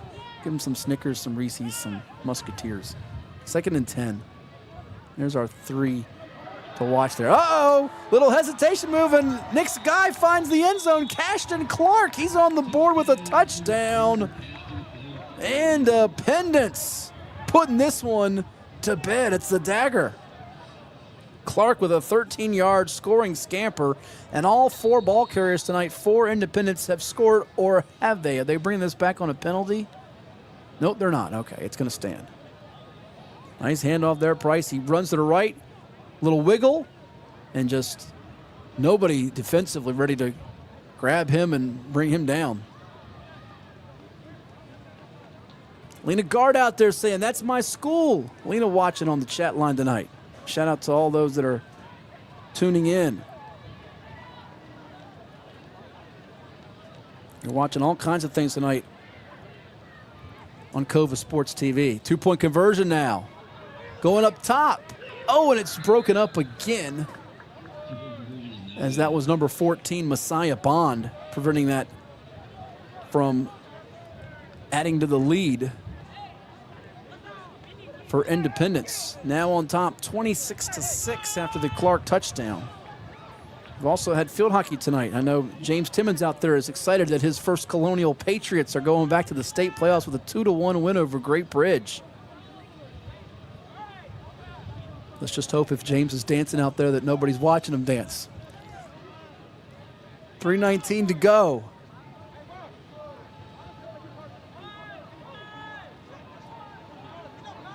And Independence will be taking on the winner of our next semifinal come November 6th for the middle school championship, we can pretty much say, because our jaws will hit the floor if somehow they score 21 points in 3:19. But we have coming up after this one, Brandon, the Chargers of Brandon Middle at 6-0, taking on the Lancers of Landstown Middle at 6-0. That ought to be a great ball game coming up after this one. We'll see if Landstown can become the first team to score on Brandon this year and keep their unbeaten season going. Here's a little squib pooch kick. Fielded by Courtney Jones of Larkspur.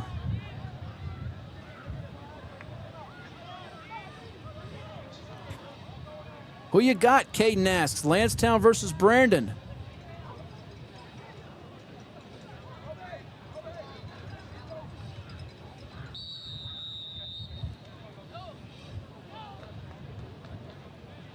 .3:14 to go. And we'll see if Larkspur can put together one more drive. Give them a little bit of credit from this standpoint. They didn't throw in the towel. They made an effort, got the ball back down 2 scores. Just too much firepower for Independence, and they hurt themselves on that first down play with the errant pitch, and that put them well behind the sticks and made things very tough. Pressure coming. Taking off and running is Baker. Going to gain maybe a yard at the most. But that defense, again, smothering right here tonight. Kenneth Williams, number 8, along with Cashton Clark, number 4. Tell you what, Nick, you're selling me on Clark. He might be the choice, the way he's playing on defense, too. Really stepping up. Playing off the edge here. Nobody blocked him on the left side. They tried, and then he got away from the blocker, and both he and Williams making it no gain for Baker. Baker sharing leading rushing honors right now with Caleb Kyle for Larkspur, 17 yards on the ground apiece. Here's 2nd and 10. From the 44, 2:21 to play. Pass over the middle is going to be incomplete, unable to haul it in. For Larkspur was Miles Morgan. The coverage on that play by Elijah Mims, number 19. Stops the clock with 2:17 to go.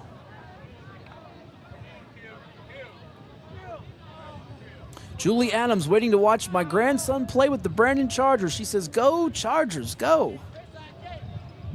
Thank you for tuning in tonight, Julie.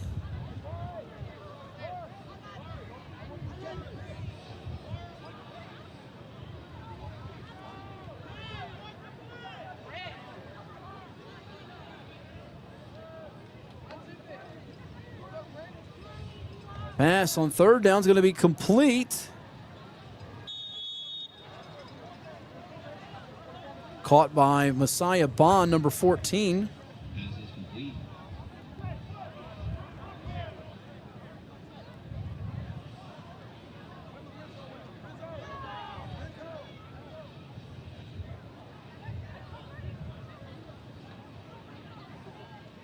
Gain of 7 to set up 4th and 3.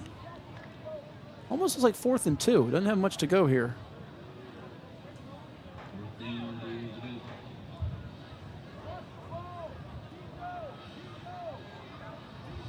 Minute 30 to play. Shotgun looking right. He's going to roll to the left. Baker escapes Clark. No, he doesn't, because, flying upfield to make that tackle is Kabari Mitchell. Woo. Shot out of a cannon. One of those captains, along with Wilson and Brown and Hyatt, that we saw at the start of the game head to midfield.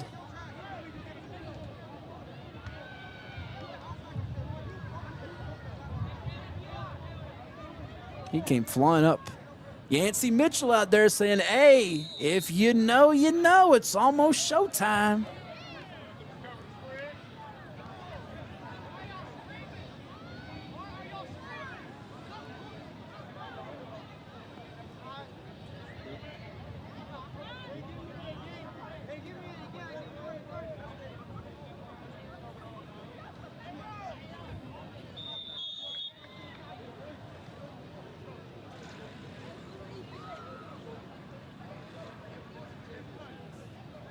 And they're ready to put this one to bed here. The kneel. And we do have a timeout, though, called by the defense with 1:05 to go.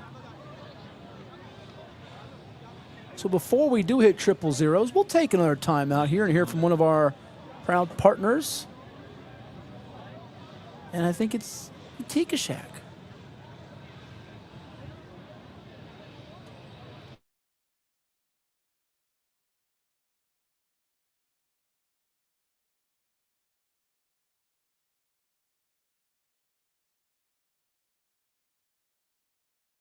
If you like Indian grub, pay them a visit. The Tikka Shack, Landstown Commons, here in the heart of Virginia Beach. Featured entree and sides. Dig Bat says this was a good game, though. Thank you for tuning in, Dig. Wanted the Hail Mary, he didn't get the wish, but that's all right.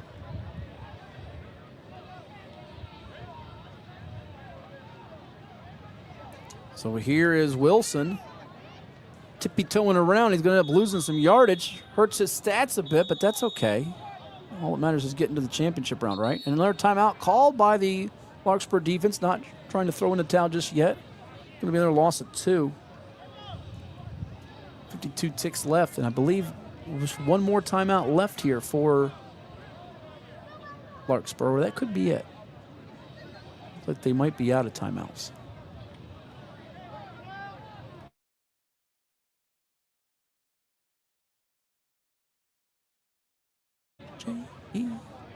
JES Foundation Repair, one of our proud teammates, partners that make this possible for you. You can find them on the web at jeswork.com. Locally owned and operated, free on-site inspections and estimates by licensed professionals. 52 seconds to go. 3rd and 13. Handoff for Independence. Nowhere to run on that play. As 2 defenders for Larkspur. 46 and 50. Eric Bertram and Jacob Hodge drop Cashton Clark for a loss.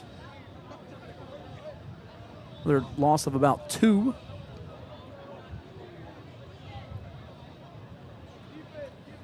And they're playing on the turf tonight. And yeah, you know, if it was grass, it'd be hard with all the rain. But we've got the beautiful turf at the Sportsplex, and we thank our friends at AstroTurf. After more than 50 years of innovation, AstroTurf still leads the way. The inventor of artificial turf does it all, right here in the USA. We engineer, test, manufacture, and install the world's most innovative fibers and turf technologies, with over 30,000 tracks and fields worldwide. AstroTurf, powered by Sport Group. 4th down now with 45 seconds to go. The toss to Cameron Wilson. Got some room, won't move the chains, but he gets some yardage back. And with 37 seconds to go, it's going to be a turnover on downs. Back to Larkspur.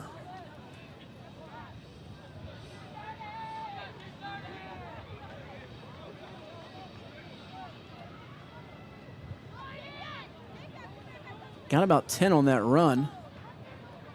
Did Wilson. So Larkspur, we get one more crack to try to find the end zone here, trailing it by 20. As their season will come to a close at 5-2 overall. Independence marches forward at 7-0.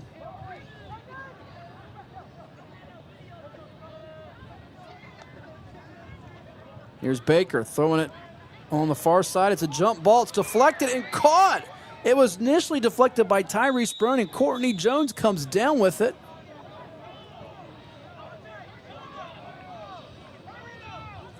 And trying to hurry it up.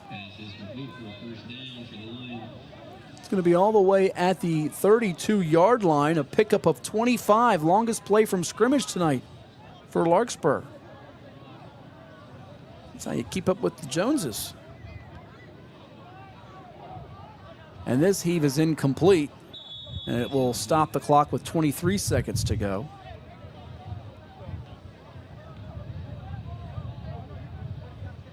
So the wet ball didn't affect Jones on that one. The tip drill working out for Larkspur. All the rain falling tonight. 2nd and 10 here with 23 seconds to go from the 32-yard line. Independence, which has outscored its opponents now on the season, 140-36. Baker looking to the middle of the field. It's going to be caught over the middle. Another good strike as that one is hauled in by number 18, it looks like. Daniel Lane. To the 12-yard line, pickup of 20.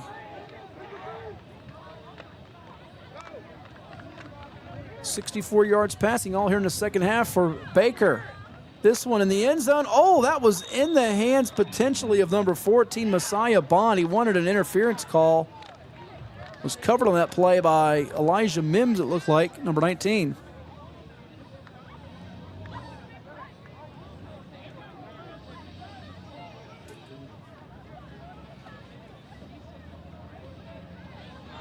So 6 seconds to go.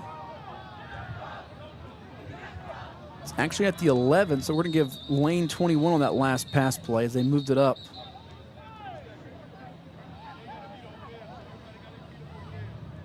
I think that's a timeout by the defense.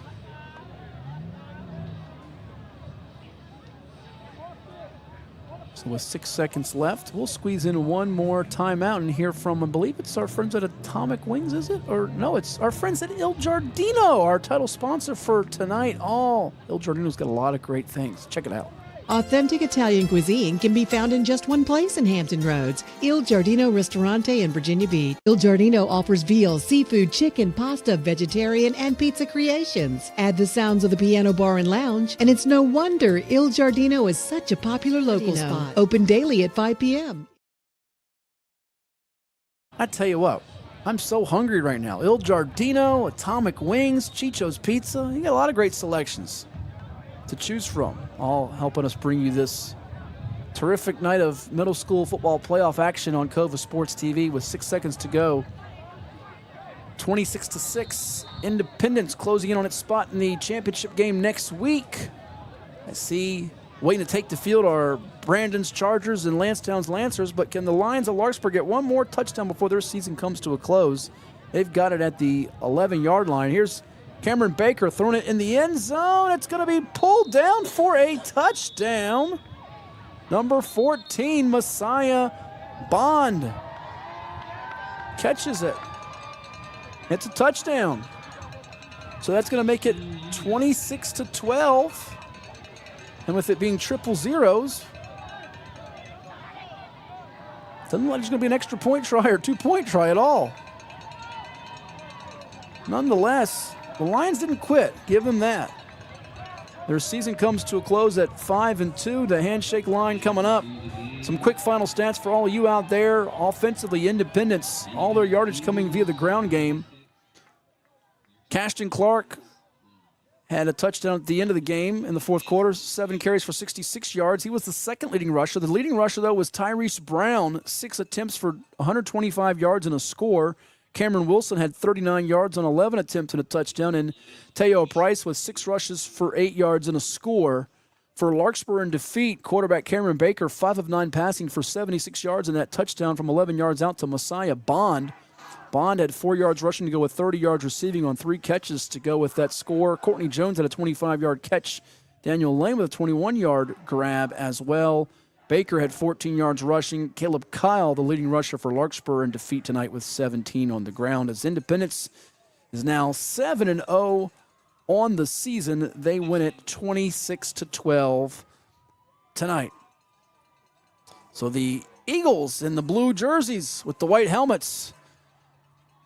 A joyous celebration for them as they await the winner of our next semifinal coming up here on Cova Sports TV, featuring the Brandon Chargers and the Landstown Lancers. We'll step aside. I want to thank our broadcast crew with Nick Senti and Chuck Thornton and the entire gang. I am Matthew Hatfield. You'll hear from CHKD Sports Medicine and some others before we come back with our other semifinal, a much-anticipated clash between Brandon's Chargers and the Landstown Lancers. Keep it tuned to Cova Sports TV.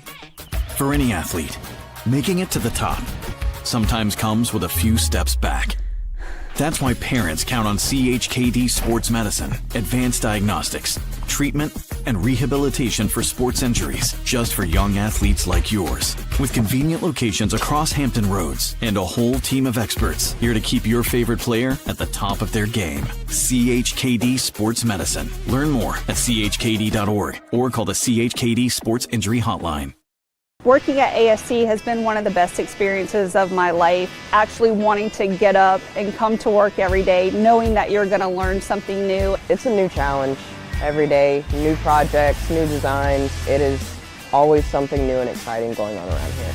Everybody here that I've talked to seems to really enjoy their job and really love coming into work every single day. When you work in that type of environment every day, it just makes it easier to come in the next day. We're always here to back each other up and help each other out whenever we need it. ASC is like a family. They really enable everyone here to grow into whatever they need to in their position and get the additional training, get the additional education, and they really do help to make it flexible within your work schedule to be able to make that happen. We'll work with them to help them figure out how to get from step A to step B.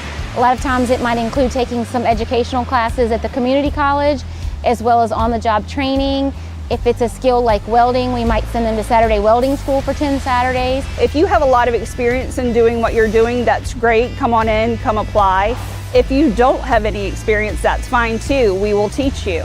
A lot of what we do here at ASC is to develop careers. Some of the other benefits that we have here at ASC, which are very strong: health insurance, dental insurance, vision, supplemental insurances, a 401k plan that's a safe harbor plan. The benefits, the surprise bonuses, the company is very understanding and adjusting rates with inflation and things like that. They've definitely made it worthwhile.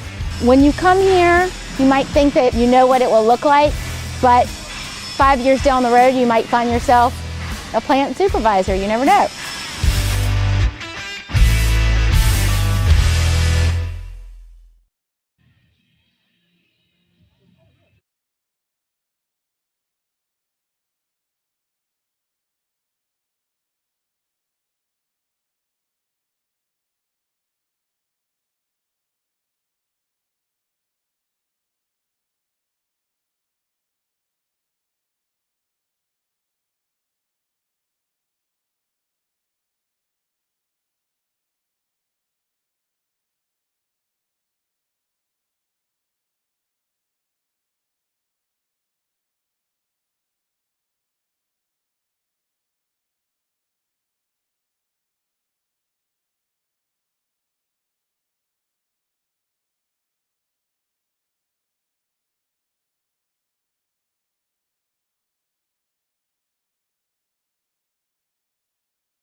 Portco is your local nonprofit organization dedicated to economic empowerment through employment for people with disabilities. We focus on abilities, not limitations, providing on-the-job vocational support. Find your pathway to employment. Contact us or learn more at portco.org. Test. What is more?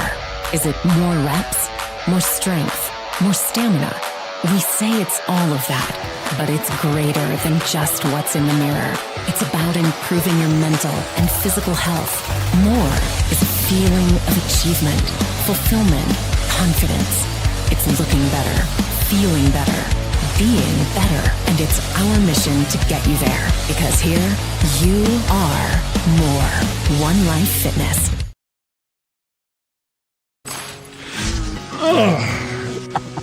Welcome to the most honest commercial you'll ever see. And as you can see, me and you are both having trouble starting to talk. Yep. I mean, this is something that you're breathing in every day. Yeah. Like 50% of the air in the house? Yes, sir. Yes, sir. Is coming from down here. Yes, sir. How's your crawl space looking? You say we're going to be here a while. Yes, sir. All right, let's get busy.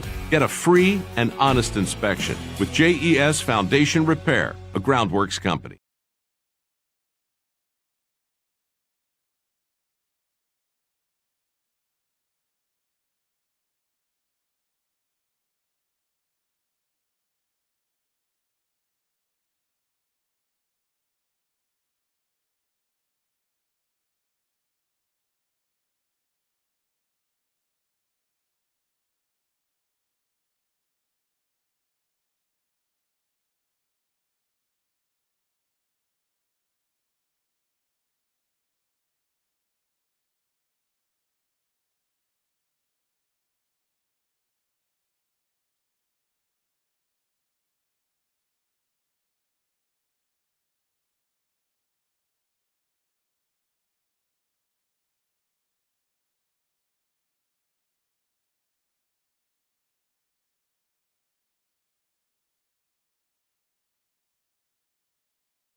Working at ASC has been one of the best experiences of my life. Actually wanting to get up and come to work every day, knowing that you're going to learn something new. It's a new challenge every day, new projects, new designs. It is always something new and exciting going on around here.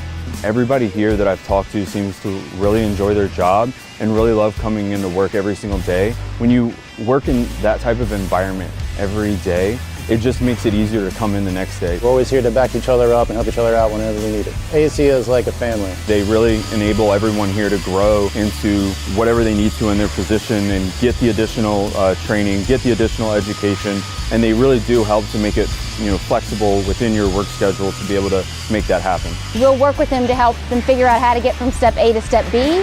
A lot of times it might include taking some educational classes at the community college, as well as on-the-job training.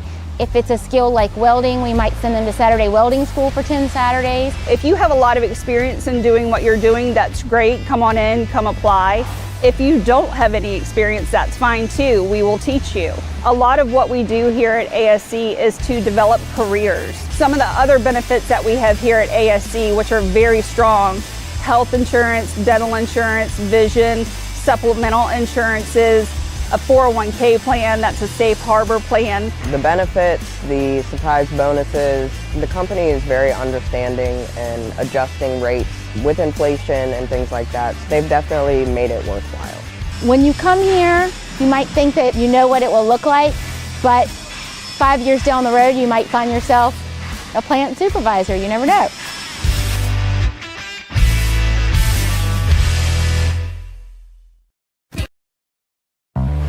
What does happiness mean to you? Being in the ocean with you, watching you catch super fun waves. In Virginia Beach, happiness is breaking barriers and savoring the sunshine. I couldn't pick a better place or a better person to be with. This is what makes me happy. Happiness is going all out. And taking it all in. Here, happiness is whatever you make it. Find yours in Virginia Beach.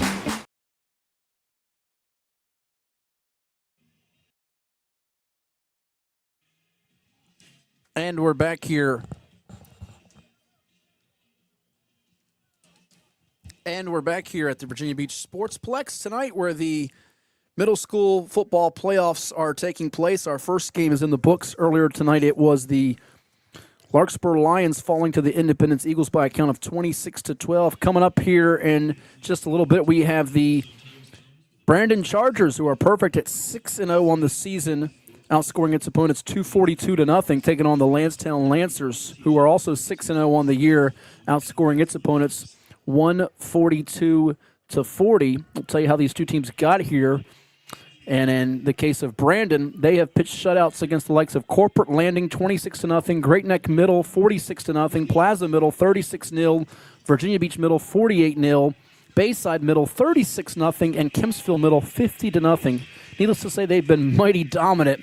Landstown, the Lancers, no slouch either. They've outscored their opponents 30-0. That was Lynn Haven Middle to start the year. Then Corporate Landing, they shut out 22-0.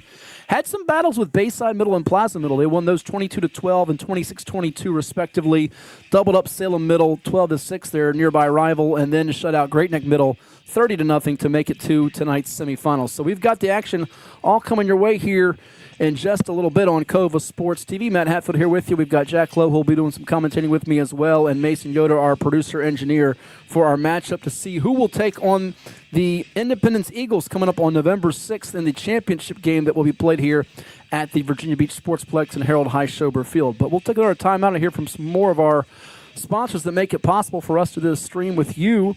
You're watching Virginia Beach Middle School football playoff action on Cova Sports TV. We're about 5 minutes away from the captains taking midfield here on this rainy and chilly Tuesday night in October. Back with more right here on Cova Sports TV. What makes a life a good one? Is it our adventures? Or the friends we find along the way? Is it the challenges we conquer together? Maybe it's the people's lives we touch every single day. So, what makes a life a good one?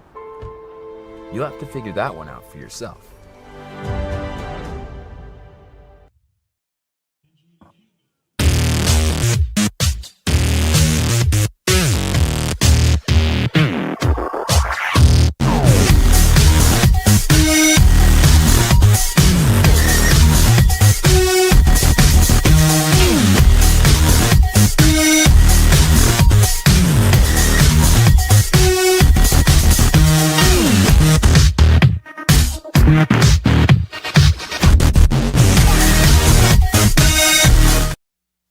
it's everybody's favorite time of year again. Time to prepare to make your annual donation to that infernal revenue service. And if you're like me, you need help.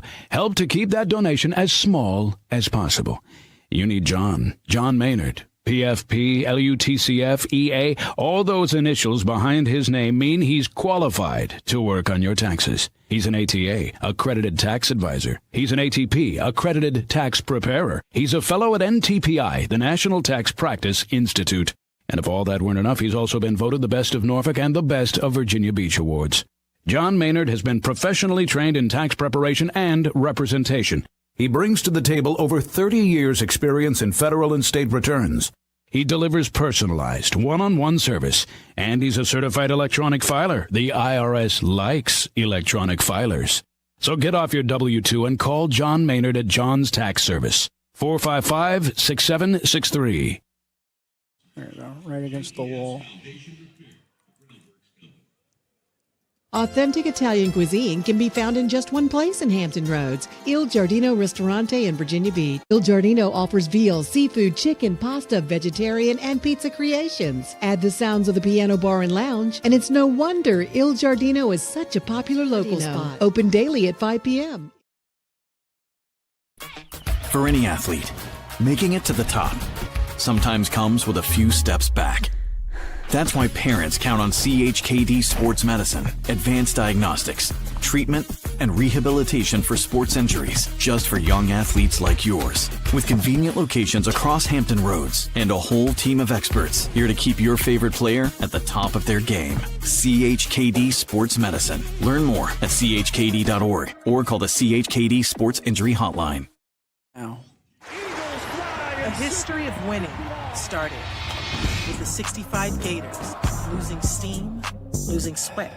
We've identified the problem. What is the solution? A drink scientifically designed to hydrate better than water, so they could sweat more, win more, and change the game forever. Boom, bop, boom, boom, boom, bop, bam. Naturally, we called our stuff Gatorade. Life moves fast, but when that Freddy's hits, you can't help but slow down. Freddy's, this is the good stuff. With 4 Hampton Roads area locations, Freddy's is just a short trip away. Cova Painting. We don't just paint, we transform spaces. Visit covapainting.com or call 757-550-7357 and mention the Sportsplex for 10% off of projects over $1,000. Portco is your local nonprofit organization dedicated to economic empowerment through employment for people with disabilities. We focus on abilities, not limitations, providing on-the-job vocational support. Find your pathway to employment. Contact us or learn more at portco.org. What is more? Is it more reps, more strength, more stamina? We say it's all of that, but it's greater than just what's in the mirror. It's about improving your mental and physical health. More is a feeling of achievement, fulfillment, confidence. It's looking better, feeling better, being better, and it's our mission to get you there. Because here, you are more. One Life Fitness.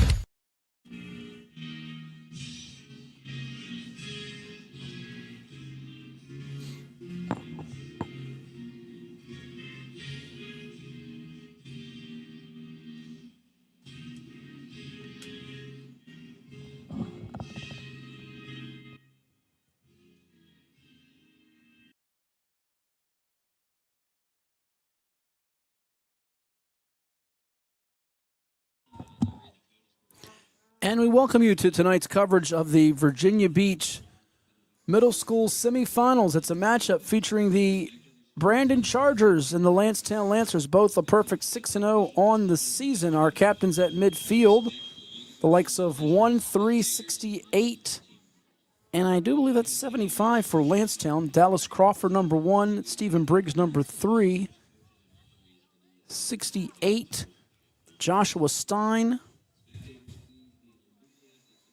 and beg your pardon, that's actually 35, Khalil Bowman.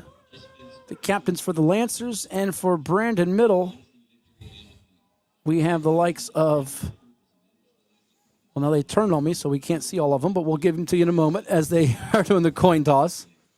But I believe I saw Amari Owens, number 2, and number 5, Isaiah Ladson, as 2 of the captains we've got here. They shake hands.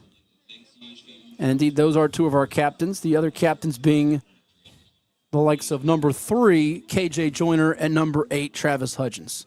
All right, Matt Hatfield here with you alongside Jack Lowe, who's going to do some color commentating with us tonight. We've got Mason Yoder on camera. Jack, this should be a fun battle. Brandon has not given up a point. They've outscored their opponents 242-0. Landstown 142-40. Feels like a championship-level game in the semis, but hey, someone's going to go home tonight, not moving on. One will advance to take on Independence, who was pretty impressive in its win over Larkspur earlier. Yeah, 100%. I'm really excited to see the Brandon Chargers play tonight. They're always a force to be reckoned with in the Virginia Beach playoffs every single year, and they seem to be right in the thick of it. And like you said, that defense looks outstanding. And then you got the Landstown Lancers on the other side, who have also had a pretty good year themselves, and I think it's going to be a great matchup, and I wouldn't be surprised to see the winner of this one have a pretty successful championship match as well, potentially. Yeah, the Lancers coached by Tracy Wirtz. He's assisted by Roger Wilson, Joshua Parker, Lindell Hamberry, TJ Johnson, and Marquell Jackson. The Chargers of Brandon Middle, Jermaine Robinson is the head man. He's assisted by Josh Culberson, Eduardo Garcia, Gerald Lombardi. And this should be a dandy. Landstown in the black unis with the red numbers. They're on the near sideline. They do have a player on crutches, number 4 for them. Won't be playing tonight, Isaiah Hunt. Meanwhile, for the Chargers of Brandon, they've got I call it the Los Angeles San Diego Chargers. Kind of, yeah. You get a little Chargers feel to it. Yeah, you got the powder blue with the gold numbers, and if you can see them at home, my gracious, you've got way better vision. You've been eating your carrots since you were knee-high in a grasshopper. I've got the binoculars, and it's going to be a challenge tonight to get shot out, but we're going to do our best for you and keep some numbers for you like we did the last game. If you missed it earlier, it was Independence beating Larkspur 26-12 behind, 125 yards rushing and a score from Tyrese Brown. Cashton Clark added 66 yards and a score, 39 yards rushing and a score for Cameron Wilson, and a touchdown from Teo Price. Cameron Baker did have a touchdown pass late with 76 yards through the air in defeat for the Larkspur Lions, who got scores from Baker on a running play and a touchdown catch from Messiah Bond. But here we are. We're going to start off with Landstown kicking it off to Brandon Middle. Looks like our kicker for the Lancers is going to be number 92, Cameron Brown. And he's having trouble getting it on that tee. The wind is playing havoc with him on this night where it's a bit windy and rainy. Very nasty night out at the Sportsplex tonight. I think the last check it was 56 degrees. This goes flying by the return man, and he's going to have to get to it in time at the 1-yard line. Picked up at the 1 by number 1. And he's going to be brought down by a couple of Lancers here. Pretty much the perfect kick you could ask for when it comes to the Lancers. At the middle school level, you don't see kickers being able to kick it to the back of the end zone like you see at the high school, college, and pro level. But what you can do is try and get a little pooch kick where you can kind of try and get it over a couple of returners, over a couple of blockers. And it took an absolute perfect bounce for the Lancers. And with the result being their defense is going to start at pretty bad offensive field position. Jaquan Robinson stopped by the likes of Tosh Tatum and Amante Hamberry, a couple of 8th graders. So here we go. It's going to be at the 13-yard line to start things off with 7:53 to go in our first quarter for Brandon Middle. Shotgun snap. Handoff going up the middle. And the line of scrimmage doing a nice job. Number 71 for Landstown, able to bring down the ball carrier. Number 8, that tackle being made by Lyric Killman on Travis Hudgens. Yeah, Landstown had 3 linebackers all stacked up in the box there and brought all 3 of them, and it paid off really well there on that rush. Just a pickup of 1 to bring up 2nd and 9 now. 3 down linemen with 2 edge backers right there at the line of scrimmage. Really almost a 5-man front look. And here the handoff to the left. You see the power and the strong running down the sideline. 40, 35, 30. Will he be caught? No, he won't. It is a long touchdown run for the Chargers and number 8, Travis Hudgens, who goes the distance. Now we'll see if that flag does bring it back here at the end. We'll check the white hat. It could potentially be either a blindside block or a hold. I don't know for sure. We'll check.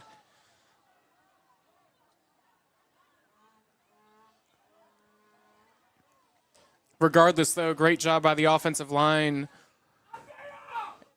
And it looks like it will be an illegal blindside block, so that's going to come back from the spot of the foul. The Chargers had a great job with the offensive line. Then that running back, he is huge. And once he hit that gap or hit the edge, he wasn't getting stopped. And I wouldn't be surprised to see him in more power running as well later tonight, just going straight up the middle. I mean, that kid is huge compared to the rest of the middle schoolers on the field. So from the 14-yard line, it's going to go to the 28.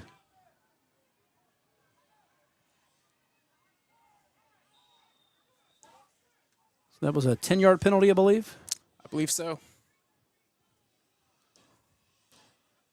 Once again, you have Landstown sacking the box. Lots of defensive linemen on the line. You got a couple linebackers in the box as well. One man high. So from the 28 now. It's a full house.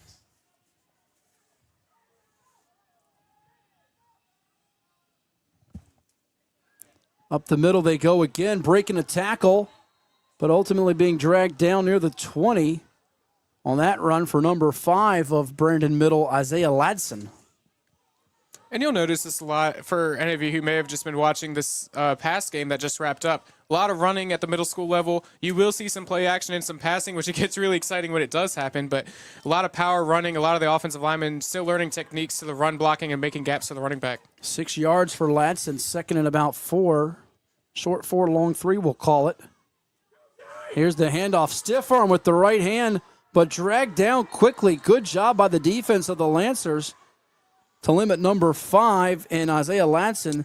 That was either Paul Freeman or Emmanuel Harris. We have 2 number 8s on the roster for Landstown. I'm not sure which one that is. Whoever it was a great tackle. He wrapped around and made sure he was not going to break free. Great job holding on. That's another thing at this level, trying to bring the tackles down, not getting too many tackles working off of. So, again, we're not sure which one that is of the number 8s listed, so we'll shout them both out. If someone out there watching at home knows who it is, for sure, let us know. We'll get it corrected.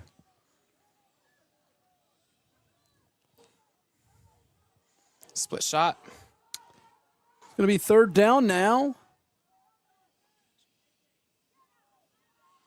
There's that big running back. And you see spinning off a couple of tacklers and thundering his way forward to the 15 before 3 black shirts for Landstown finally bring down Hudgens. Man, that running back has got a lot of power behind him. He almost reminds you of a middle school level Derrick Henry, if you will. He's huge, he's tough to bring down, and he's got some speed behind him too. It's incredible. He got 7 on that play. We credited him with a 68-yard run on the play that there was the penalty on, but this now is going to be putting it at the 15. Landstown stacking the box. They've got 3 defensive backs here, the 2 corners and the 1 safety high. High snap up the middle. Hudgens trying to step out of a tackle. Looks like it's a shoestring stop for the Lancers by number 22, I think it was. Of course, we don't have a 22 on our roster sheet. So that could be either Freeman or Harris if they did, in fact, change numbers. We shall see as we move it along. 3-yard pickup.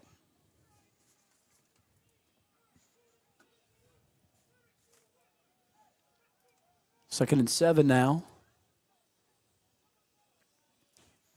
Hudgens does have that Derrick Henry style look to him in the backfield. 100%.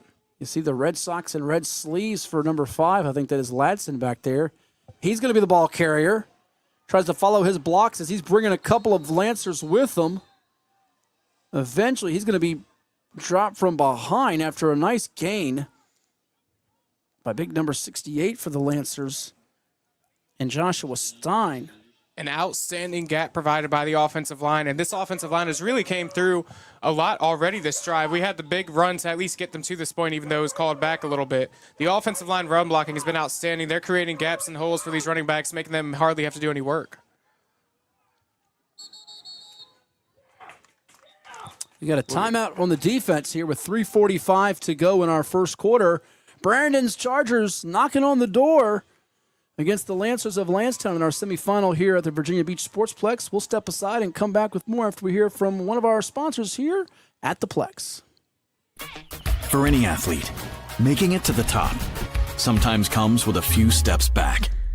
That's why parents count on CHKD Sports Medicine, advanced diagnostics, treatment, and rehabilitation for sports injuries just for young athletes like yours. With convenient locations across Hampton Roads and a whole team of experts here to keep your favorite player at the top of their game. CHKD Sports Medicine. Learn more at chkd.org or call the CHKD Sports Injury Hotline.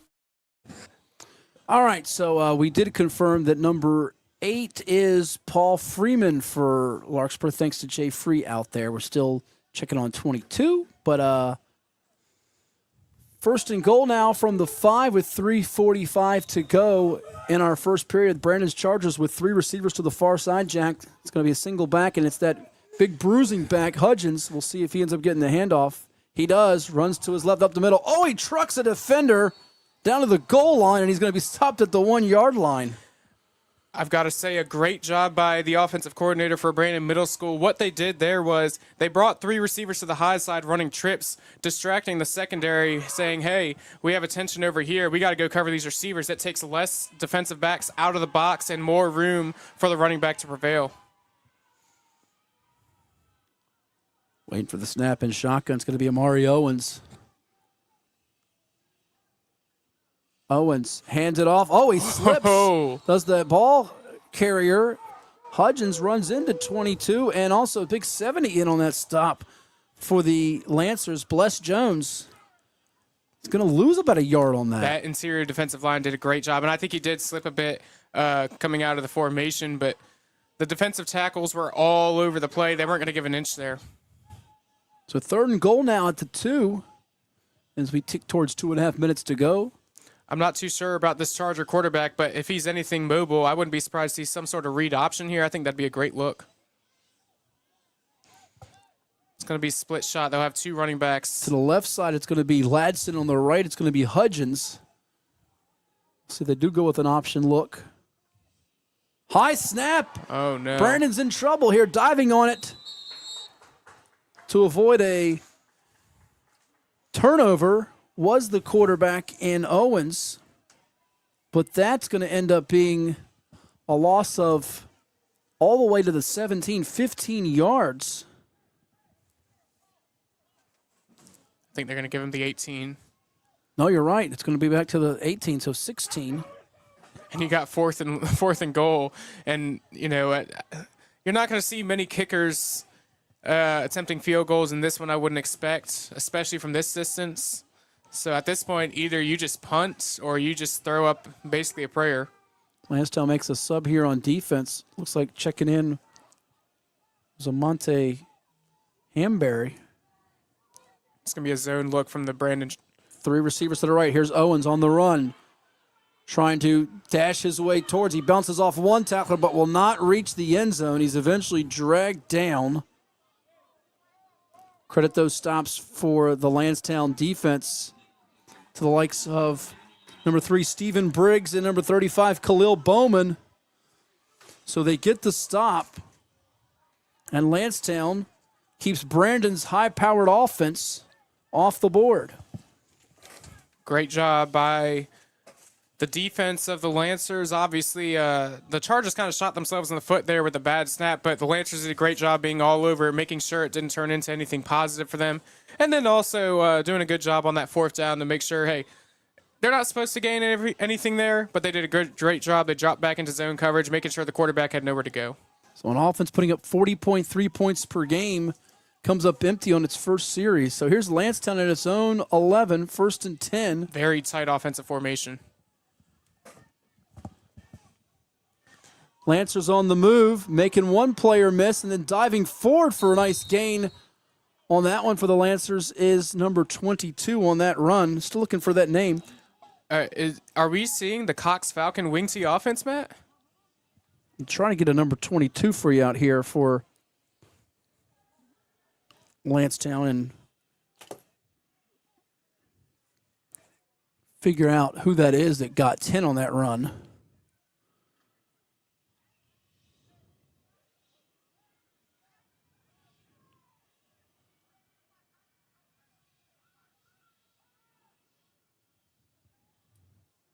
So 1st and 10 from the 21.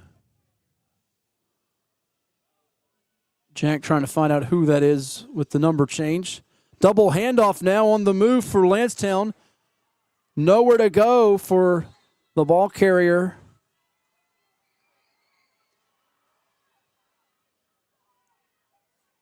As number 3 is stopped by 73 for Brandon. That was Stephen Briggs on the carry. The tackle being made by Zachary King. I take it we didn't get any update on the name change. We did not. No worries. They're missing some over in the PA booth as well. And we'll do our best. Again, if someone out there knows about the last-second roster switch, please inform us. So no gain after the 10-yard run by that mystery man, number 22, until we can confirm who that is out there. So we'll step aside. 1 quarter in the books. It's a scoreless battle. A good one, as we expected, between the Chargers of Brandon Middle and the Lancers of Landstown Middle to try to get themselves in the championship game next week. We'll pause here. You're watching Virginia Beach Middle School football playoff action on Cova Sports TV.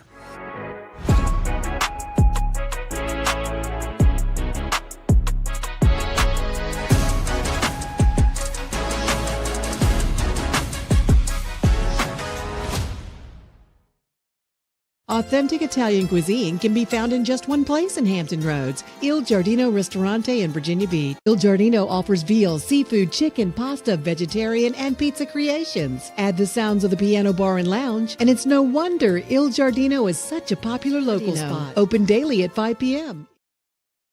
Cova Painting. We don't just paint, we transform spaces. Visit covapainting.com or call 757-550-7357 and mention the Sportsplex for 10% off of projects over $1,000. A history of winning started with the 65 Gators losing steam, losing sweat. We've identified the problem. What is the solution? A drink scientifically designed to hydrate better than water. Curly. 21-yard line. Landstown's got it. 2nd and 10 here after the no-gain run. Up the middle go the Lancers. Big burst. That's going to move the chains. Yet again, 22. We're still looking for that name out there if someone knows. That might actually... Are you talking about on the tackle? Never mind. No, number 3 had the tackle for the Chargers. That is KJ Joyner. It could be Emmanuel Harris. That's my first guess. I think that handoff was 32. So that would be Tatum. Unless I'm mistaken. I must be mistaken. 15-yard pickup.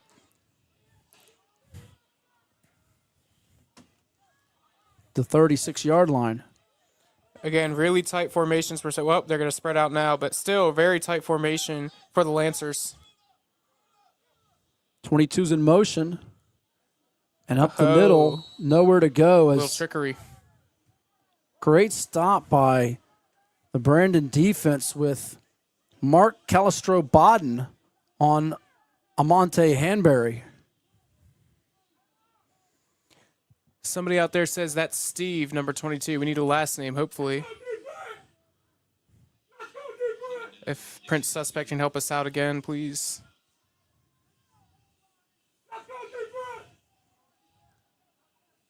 So a gain of about 4 on that play from Hanbury. 40-yard line now. There is a Steve Briggs, by the way, that's number 3. So maybe they've changed numbers altogether here. Handoff from the quarterback to 22. It's going to be combination stop there as the likes of number 4, Sincere Diggs, and 6, Carlito Moore are in on that stop. All right, we're now hearing from Caden that it's... We'll see if that is in fact the right name. We'll double check that before we read it here.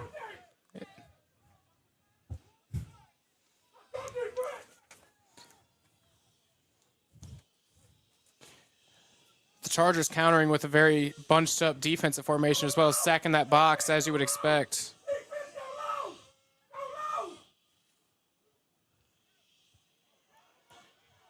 Trying to string it outside, and Brandon's defense able to make the play. Some forward progress the referees are giving them. Really good tackle. It's a bit generous, I think. Tenacious play by Caden Gibson on Stephen Briggs. Briggs got about maybe 2 on that run. So it's going to be 4th and 1 coming up from the 45. We seen a tush push in middle school football, Matt? Well, we saw a little bit of a version of that earlier in a touchdown that Independence scored in their 26-12 win over Larkspur. It was that early score, I believe it was by Teo Price.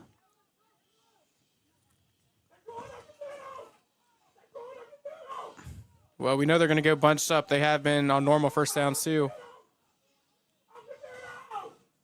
Under center.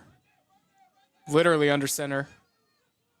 And there's movement. It looks like someone was in the neutral zone for Brandon. No flag came out. Really nice job to have a Monte Hamberry, creative by Coach Wirtz and his staff on that play. I never saw a flag come out. The refs marked it like it was a normal play. Now they're discussing it. So I think it might have been on the defense. They got confused because the quarterback for the Lancers kind of went literally in that little sneak position right underneath the center, and they put a person in motion. So they got a little confused. I'm curious to see what the referees have to say. It looks like they're going to mark him short. No flag on the play, which I'm really surprised by. There's definitely movement. Or is it a first down? I think the officials are going to have to move this one forward as it's going to be a penalty on Brandon.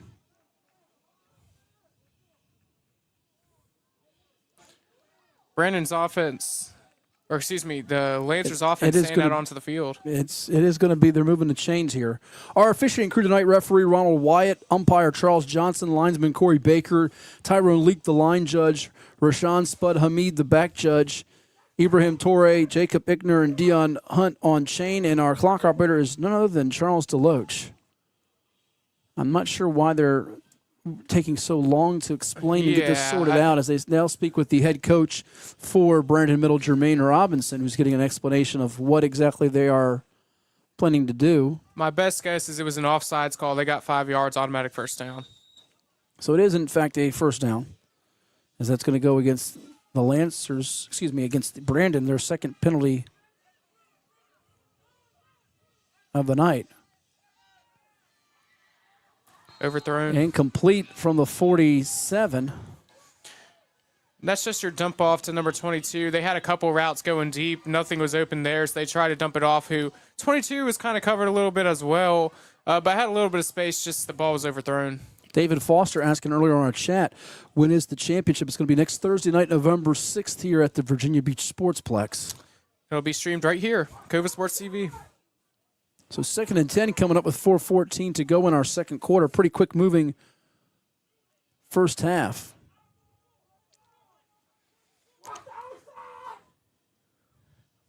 Very stacked up box for the Chargers here.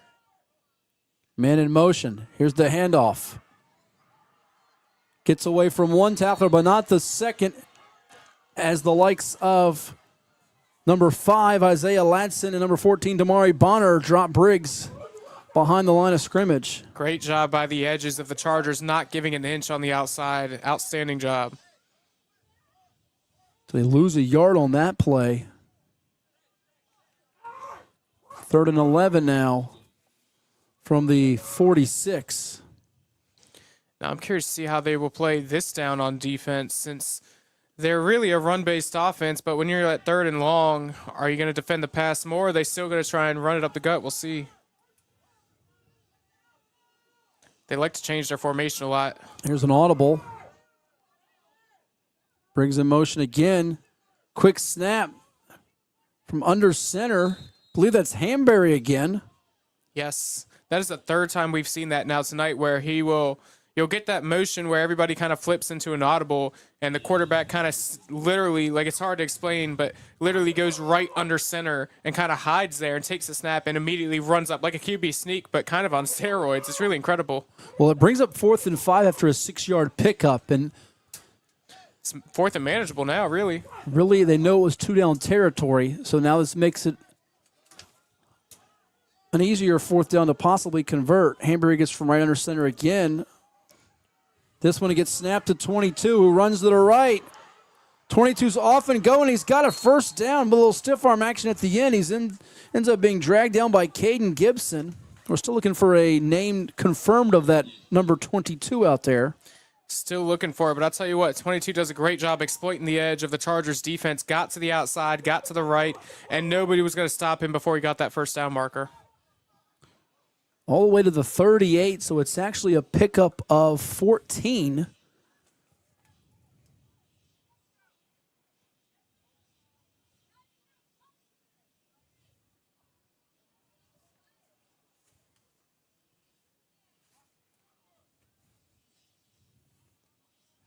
From the 38, the Chargers will be near the 2-minute mark of our second quarter. So this was a really interesting play call because, again, they did that that formation where the guy goes literally under center, but this time they didn't give it to him, and it was really a direct snap to the shotgun running back who took it himself. So they're mixing in different play calls with that formation, and it makes it really confusing for this Charger defense to try and stop. Leonardo Coco stops Dallas Crawford after a 3-yard pickup.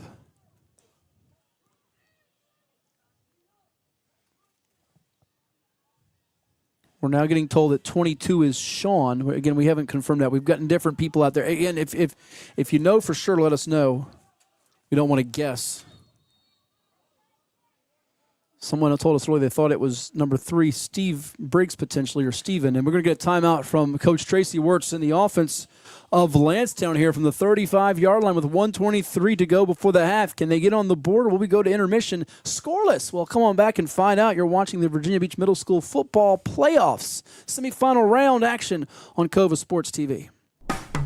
After more than 50 years of innovation, AstroTurf still leads the way. The inventor of artificial turf does it all, right here in the USA. We engineer, test, manufacture, and install the world's most innovative fibers and turf technologies, with over 30,000 tracks and fields worldwide. AstroTurf, powered by Sport Group.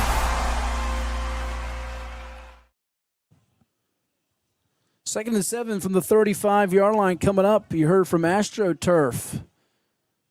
AstroTurf since 1965. The brand has been driven by forward-thinking ingenuity. Today, AstroTurf continues to improve its system design to deliver playing surfaces with the most realistic sports-specific performance, longest-lasting durability, and sound player protection. AstroTurf. Second and 7 now for the Lancers, who have kept it on the ground for 55 yards rushing from 4 different ball carriers. Mixing it up, Tracy Wirtz's team. Here it is again with 22 up the middle.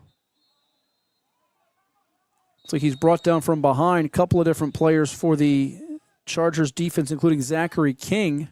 And another timeout is called as they get up to about the 30-yard line with 3rd and short coming up here. So another nifty pickup, maybe 3rd and a couple here as they continue to mix it up with different backs. A similar strategy we watched, Jack, from the last game with Independence using 4 different ball carriers in their win, where they were able to get 238 yards rushing from those 4 different players.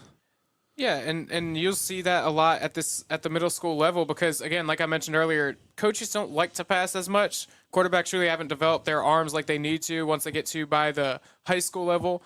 So you got to run the football, but you know the run is coming, so you got to get creative with it. You got to find different ball carriers, maybe put people in motion, change blocking assignments, counters, all sorts of stuff. So you see a lot of interesting runs happening, a lot of mixed up, a lot of creative runs, and coaches really have to go in their bag to try and fool the next defense. Those offensive linemen doing the yeoman's work up front. They've been incredible. A couple of blockers such as big number 60 Damian Miller, 63 Blake Backus, helping create some rushing lanes for these ball carriers for Landstown. As they'll shift again. 2 receivers to the far side. Here it comes. Quarterback, though, is going to be dropped. It's going to be a sack. Nowhere to go as it is Damari Bonner sacking Dallas Crawford.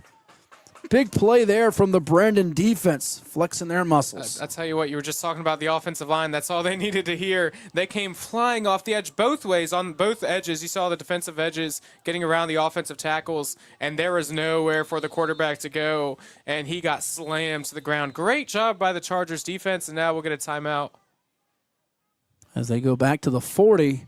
So a timeout here with 48 seconds to play in our first half. We'll keep it right here as Coach Wirtz will talk things over with his crew. Brandon's now thinking about, okay, we get the stop here. Might not score before the half, but momentum sort of changes before you get to the third quarter. And this has been a real defensive struggle. Is either team going to put this ball in the air so far? 0 for 1 passing is Landstown. No attempts for Brandon. They had the one errant snap on their drive that prevented them from scoring here. This could go to the late stages of the third, dare we say the fourth, with neither team really finding the end zone. Will there be a big play generated from either offense? There was that one run by Travis Hudgens, a 68-yarder. He'd have been all the way in if it wasn't for the penalty, the block in the back. And that was a bad penalty, too, because it had nothing to do with the play. It was way behind the play. Coach definitely wasn't happy with that. But, yeah, these are two very high-powered offenses that have not shown each other yet. The defense doing a great job, and I think this is going to be really big for momentum swinging on if they get the stop here. So it's 4th and 12 now from the 40. Bunched up. Here's the handoff to 22. He's only going to get maybe 5 on that before he's eventually stopped. The Brandon defense featuring Carlito Moore and company, keeping them to a fairly minimal gain. Outstanding job by the Chargers defense there. So now they've got 41 seconds with the offense with the ball on the offensive side. They've got 3 timeouts, so now you can run a couple plays, see if you can break something free. You have some timeouts. You never know what could happen, but either way, it was big to hold them there going into the half.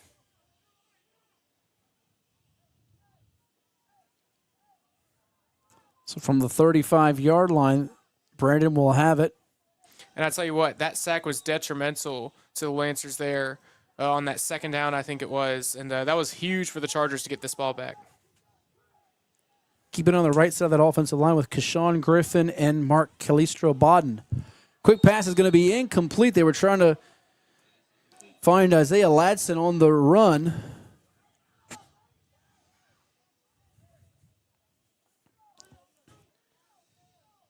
So the first passing attempt for Brandon is off the mark. Yeah, just a simple wide receiver type screen, and it was overthrown. Nothing too special about it. Trying to break something free. Again, this is a Brandon attack that hasn't scored less than 26 points all year. Their lowest output came in the season opener against Corporate Landing. They've been a juggernaut for much of the season. They're looking to throw it down the field now. Off and into traffic. It's going to be caught by Ladson. 45, 40, 30, 20, 10. He's gone. Touchdown. Brandon Middle is on the board with 24 seconds to go in the first half. What a pitch and catch with Owens and Ladson. Wow, it looked like to me it was just a simple cover 3 defense for the Lancers, and it was kind of in between the 2 middle zones where the ball was thrown, and then sometimes you just got to let your playmakers go up there and try and make a play, and he did that time, and once he caught it, he wasn't getting brought down. Now we have an injured player down for the Chargers. Hopefully he's okay. Let's check on that injured player. Can't see the number, unfortunately, with the trainer surrounding. Hopefully he kind of fell down. I didn't see exactly what happened, but he's going to get up on his own power here. Here, get a little help. It's a lineman. It's number 72 for Brandon, Mark Calistro-Bodden, who we just shouted out a moment ago. Well, they run to that side, and they end up getting the great completion. Owens to Ladson.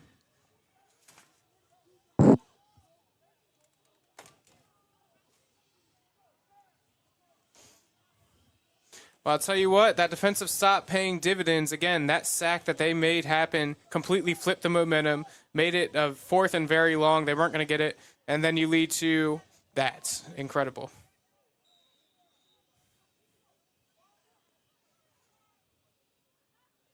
And on that second down play, they had 3 receivers to the far side. And here's the 2-point conversion.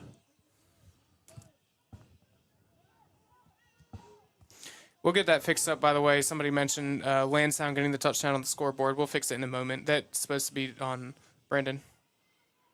2-point play is good as they give it to the Bulldozer, who's in. Hudgens with the 2-point conversion. We apologize, folks, about that, so we'll get that taken care of. It right now. 24 ticks to go in the half. occasionally we have the backwards tally, so bear with us. Sometimes you're not too sure who's considered the home team on the scoreboard. 8-0 in favor of Brandon Middle with 24 seconds left in the first half on that touchdown strike over the middle. Amari Owens to Isaiah Ladson as they combine for the game's first scoring strike, and Ladson's been mighty good so far. Had the half a tackle for loss and then catches that one over the middle and is off to the races. About as good as you can do for the Chargers. They had the big run early, couldn't connect on that drive, but then they were only due to break out a complete dime of a throw, a great catch, and then he took it all the way. He won't get stopped nowhere. And getting the 2-point conversion, too, they've got so much momentum they're carrying into the half. So now the kickoff for Brandon. Kicking it is the big fella, Travis Hudgens. Hudgens boots it, fielded at the 25-yard line. Trying to swerve his way forward. And being stopped, it's number 8, Paul Freeman, we can tell you. And he's going to be at the 39-yard line. On the board, it shows that Landstown has 2 timeouts. I guess that is correct. So Landstown with 2 timeouts. If they want to try and run something here, I doubt they do, but, you never know. Well, the biggest thing at this point is not to have a giveaway that gives Brandon any more juice. You don't want to turn the ball over. That's priority number 1. Don't turn the ball over. But they might try a handoff or whatever, see if they can break something free. They're definitely not going to take a shot. Or so I wouldn't expect, I'll say.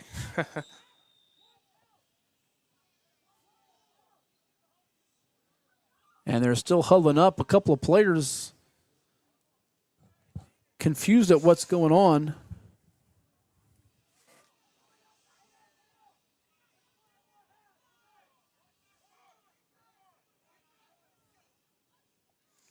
Really Hanbury and Crawford again. Now here's the handoff up the middle. The Brandon defense really tough against the run right now. They're going to let it run. Pickup of about 7 on that play. And we head to halftime with the Chargers. The lightning bolt play.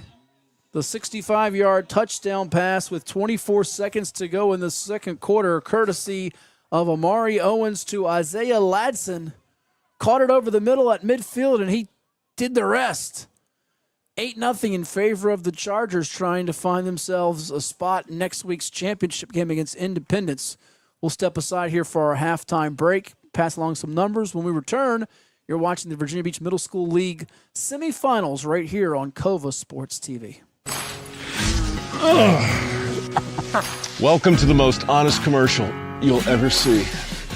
And as you can see, me and you are both having trouble starting to talk. Yep. I mean, this is something that you're breathing in every day. Yeah. Like 50% of the air in the house? Yes, sir. Yes, sir. Is coming from down here. Yes, sir. How's your crawl space looking? You say we're going to be here a while. Yes, sir. All right, let's get busy.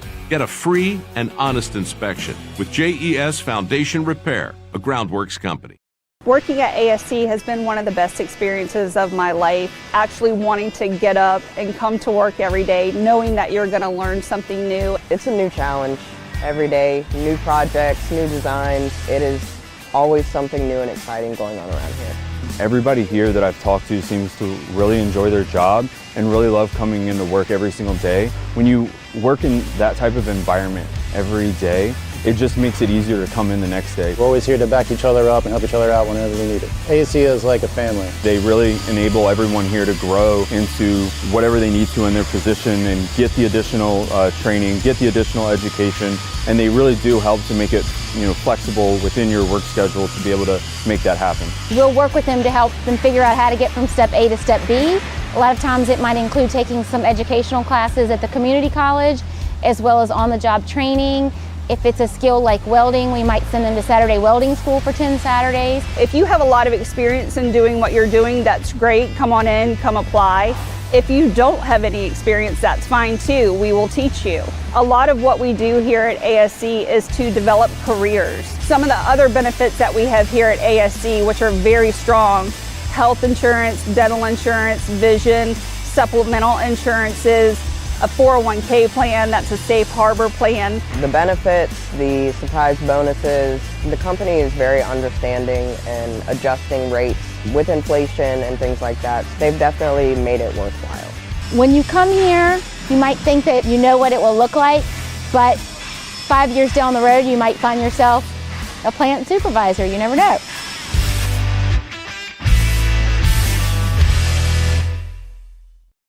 Well, it's everybody's favorite time of year again. Time to prepare to make your annual donation to that infernal revenue service. And if you're like me, you need help. Help to keep that donation as small as possible. You need John Maynard. PFP, LUTCF, EA, all those initials behind his name mean he's qualified to work on your taxes. He's an ATA, accredited tax advisor. He's an ATP, accredited tax preparer. He's a fellow at NTPI, the National Tax Practice Institute. And if all that weren't enough, he's also been voted the best of Norfolk and the best of Virginia Beach awards. John Maynard has been professionally trained in tax preparation and representation. He brings to the table over 30 years' experience in federal and state returns. He delivers personalized, one-on-one service, and he's a certified electronic filer. The IRS likes electronic filers. So get off your W-2 and call John Maynard at John's Tax Service, 455-6763.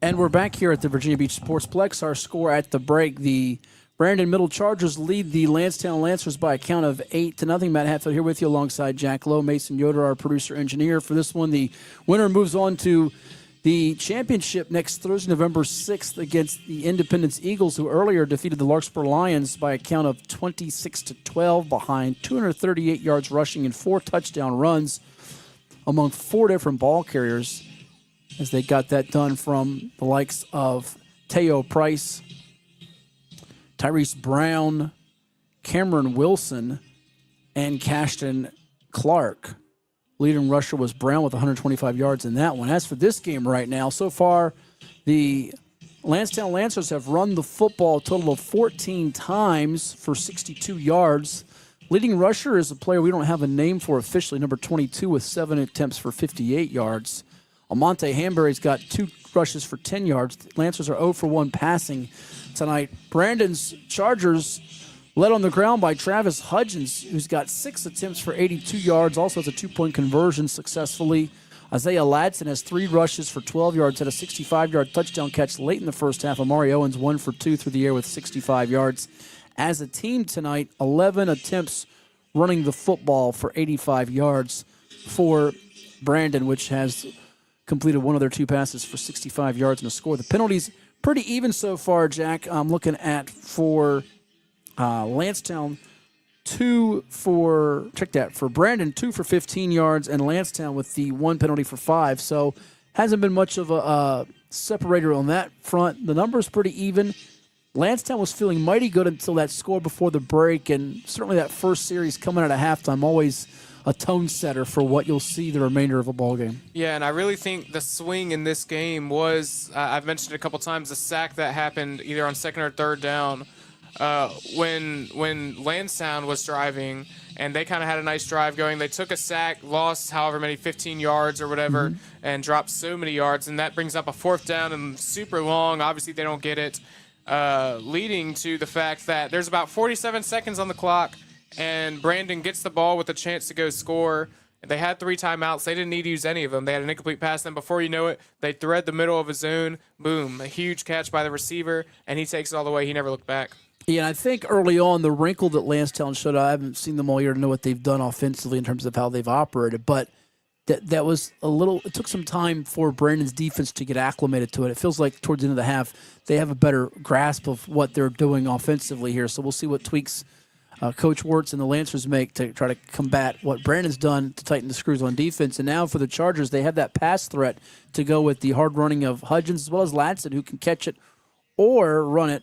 And Owens keeping his poise there despite, you mentioned the sack that Bonner had, but they had the bad snap. Otherwise, Brandon's saying to themselves, and I'm sure this is what Coach Jermaine Robinson and his staff are telling the kids, look, we could be up 2 scores right now because we had a drive going before the fourth down stop. Yeah. It could easily be up 14-0, 16-0 right now. So they feel like they have control of this game. They want to obviously establish their dominance here to begin this third quarter. So we'll see how that plays out. But we'll step aside with more commercials coming your way to hear from some of the folks that help make our streams and broadcasts and everything we do on Cova Sports TV possible for all of you. Again, put it on your calendar, November 6th, the championship coming up of the Virginia Beach Middle School Football Playoffs. It'll feature Independence against the winner of this matchup. And right now, Brandon's Chargers lead Landstown's Lancers 8-0. We'll step aside and come back with the third quarter in just a bit right here on Cova Sports TV. Beach Sportsplex presented by Doubletree of Hilton. There goes Curtis Green. Green on his way to the 30, to the 20. Here's the insert to Regini. Regini fires. She scores. Shot. Goal! Michael Wayland. And the fans erupt. You got Play-Doh? Get out of here! Second down at about 5. Lance is going to drop back. He's going to fire Chris Higgins. That's going to be complete. Higgins is physical. He could break a tackle. He can also One run. tackle. Here there we go. He goes towards the end zone. We got people all over the globe watching this.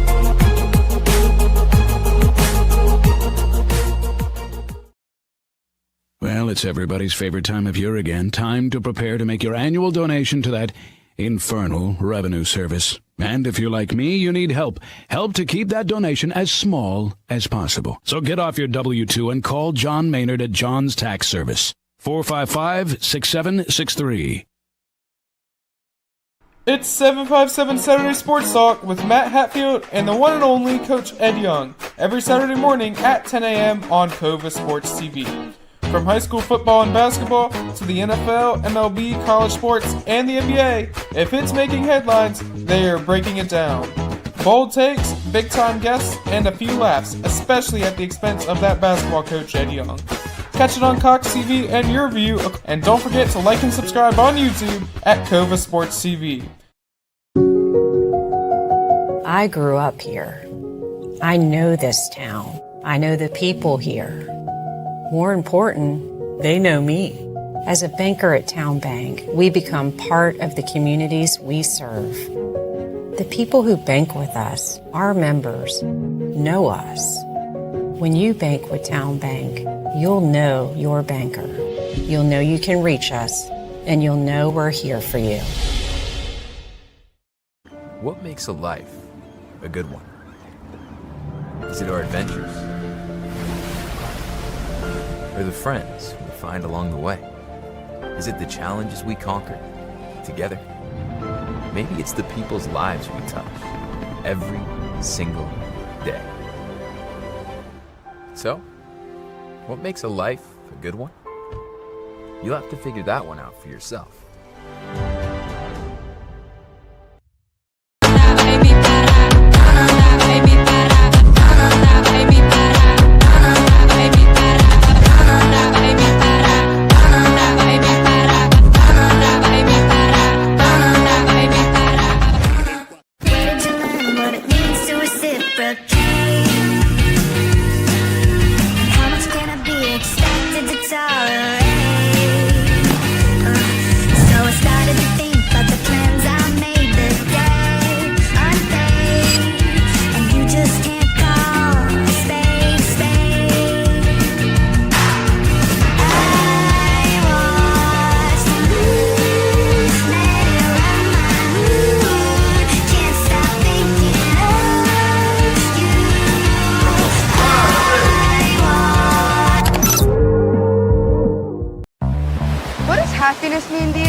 being in the ocean with you, watching you catch super fun waves. In Virginia Beach, happiness is breaking barriers and savoring the sunshine. I couldn't pick a better place or a better person to be with. This is what makes me happy. Happiness is going all out and taking it all in. Here, happiness is whatever you make it. Find yours in Virginia Beach. What is more? Is it more reps, more strength, more stamina? We say it's all of that, but it's greater than just what's in the mirror. It's about improving your mental and physical health. More is a feeling of achievement, fulfillment, confidence. It's looking better, feeling better, being better, and it's our mission to get you there. Because here, you are more. One Life Fitness.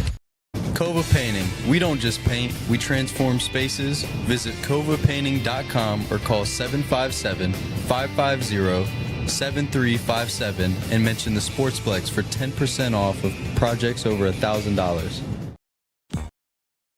Portco is your local nonprofit organization dedicated to economic empowerment through employment for people with disabilities. We focus on abilities, not limitations, providing on-the-job vocational support. Find your pathway to employment. Contact us or learn more at portco.org.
Roundup for kids, thanks to our friends at CHKD and Dairy Queen. Dairy Queen, where every day is sweet when they're serving you Blizzard treats like M&M's cookie dough, Reese's Oreo fudge brownie, and so much more. Thanks for being fans all these years, and here's to many more. Dairy Queen Landstown, it's fan food, not fast food. Grill and chill. And our good friends at CHKD, the CHKD Sports Medicine Program, thanks to them for providing our certified athletic trainers, and it's home to the region's only comprehensive sports medicine program for young athletes for same-day or next-day appointments. Give them a shout. Give them a call at 757-668-PLAY. That's 757-668-PLAY, and find them on the web at chkd.org. The kickoff to begin the second half takes a hop, and somehow it doesn't go out of bounds until the Lancers go and grab it, although there is a flag, so it might have rolled out before the return man, number 8, Paul Freeman, got to it. Matt Hatfield here with you alongside Jack Lowe, Mason Yoder, our director for tonight's semifinal matchup, the second of a doubleheader. We brought you earlier tonight, Independence prevailing in their game with Larkspur 26-12. Right now it is Brandon Middle, the Chargers, in the white unis with the gold numbers. With the Chargers uniforms. Yeah, the sky blue trim. It looks like the L.A. or people still call them the San Diego Chargers, even though they're in L.A. now. The Brandon Middle Chargers taking on the Lancers of Landstown with the black unis and the red numbers. And we thank all of you out there for tuning in and watching on Cova Sports TV. Yancey Mitchell saying, let's go, keep it going. Zay, number 5. He's rooting on Isaiah Ladson, who's got the game's lone touchdown so far, a 65-yard catch on the pitch from quarterback Omari Owens. I don't know what all the confusion is here. The offense ran back off the field, but I've got to say, you were talking about the uniforms. I think the LA Chargers, in my personal opinion, have the best uniforms in the NFL. I don't know about you. You know, I've got one of those old powder blue jerseys. It's actually a LaDainian Tomlinson one in my closet. I don't have a Kellen Winslow. I don't have a Dan Fouts, but I have one of those LT. I got to pull it out some of these days.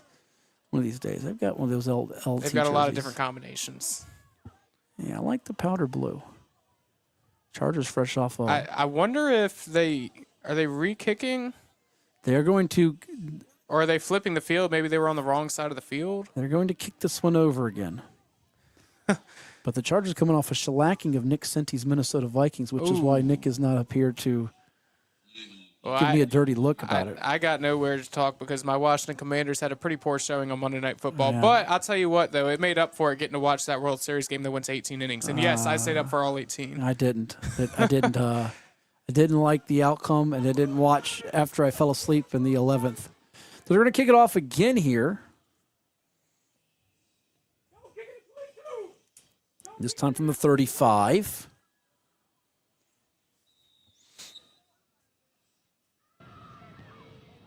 And that is by the big man, Travis Hudgens.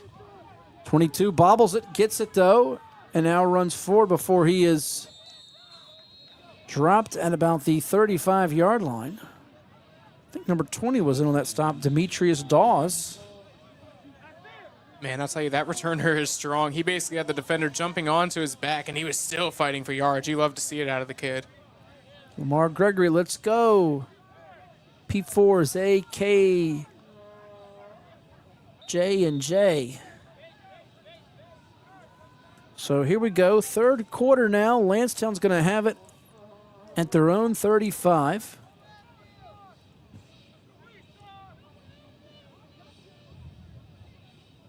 Quarterback tonight, Dallas Crawford.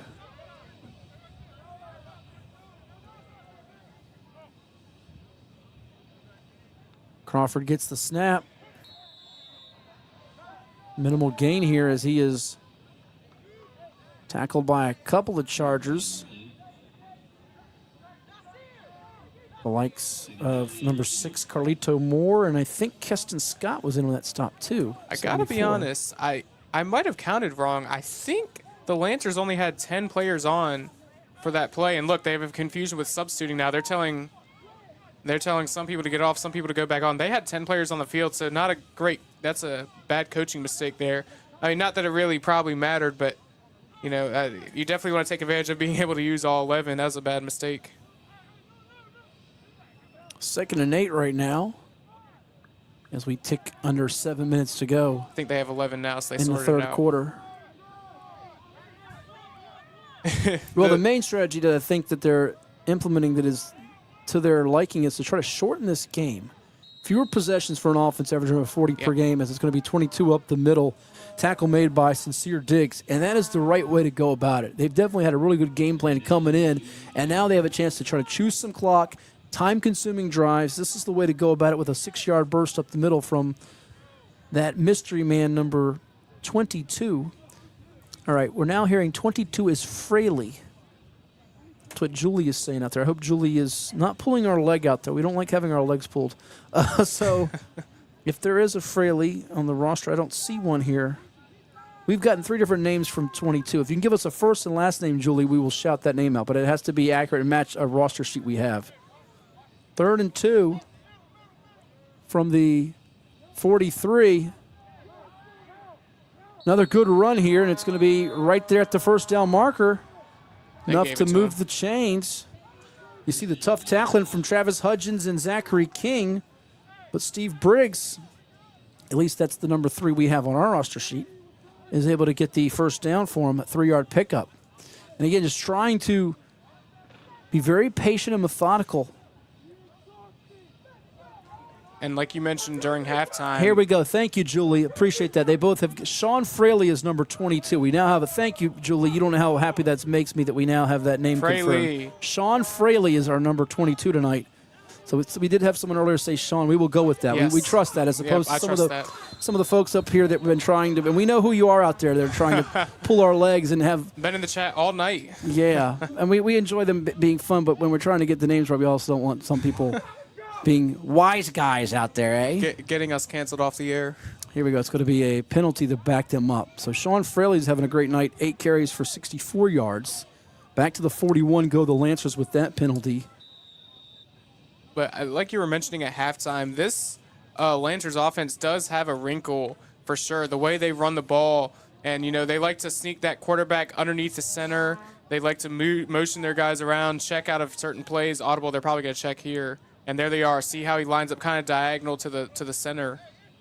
Here it is, Fraley up the middle on the direct snap. Teeth of that Chargers defense, though, able to get to him.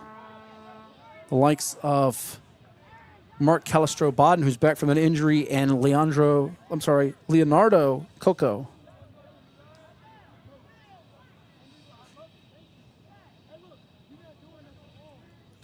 Fraley's a fun name to say. How many you give him on that one, Jack? You give him 2? Well, they started behind the line of scrimmage. Correct, they did. I'm sorry, so that's 7. Excuse me. Apologies, Yep. 7 yards. I couldn't remember if it was 5 or 10. It was definitely 5 on the penalty. 2nd and 8. Wing T. From the 48. And the defense was ready for it and alert. How about the defender, number 4, bringing up number 3, Briggs. That was Sincere Diggs, who towers over a couple of these linemen and ball carriers. Great job by the defensive line. I kind of chuckle when I see the defensive formation for the Chargers, and it's realistic, too. They look like almost a punt return team just without a returner, the way they kind of line up on the line of scrimmage just to stop the run and try and stop whether they're going to run on the interior, whether they're going to try and get the edge. They kind of all line up, and it almost looks like they're coming to try and block a punt, just minus the returner.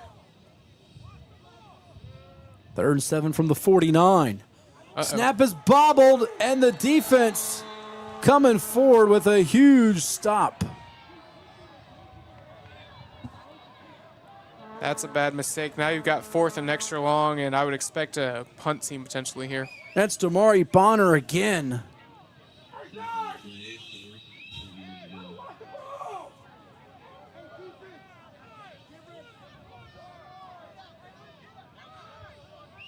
Fourth and 12. See how they line up here. They might be going. We'll see. Loss of 5. The quick kick is blocked.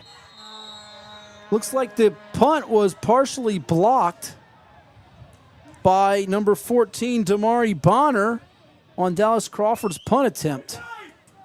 So they might have been better off going for it, even though they didn't know that was going to happen that way. And it gives Brandon excellent field position here at the 46, just when Landstown came out of the half trying to play ball control and chew some clock. And yeah, and I get it for the Lancers, what they're trying to do, because they don't want to do like a typical punt like you'd see in the NFL where they back up significantly further for the snap because the centers aren't as strong. They can't snap it as far, so they have to get closer.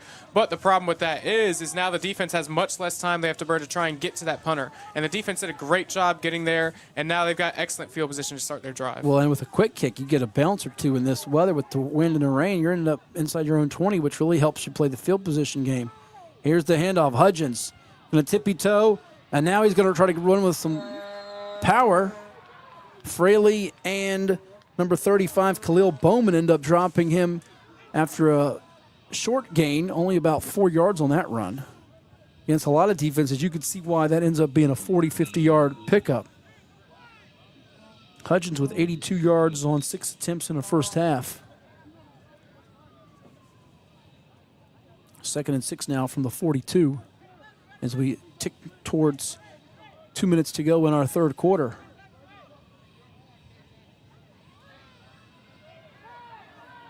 Maybe trips to the left here. I wonder if they're going to hand it off to the big running back again, trying to distract the defense to the other side.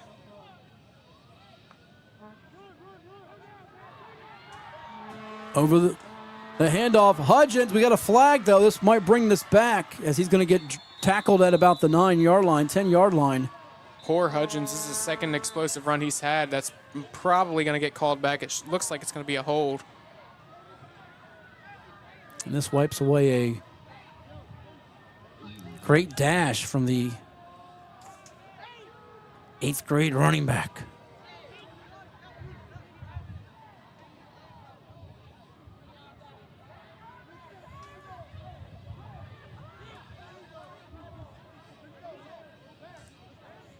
Tough break there for Ridgens, but Another great run, and I can guarantee he is going to explode on one of these, and he will get in without a penalty. He's been explosive all night.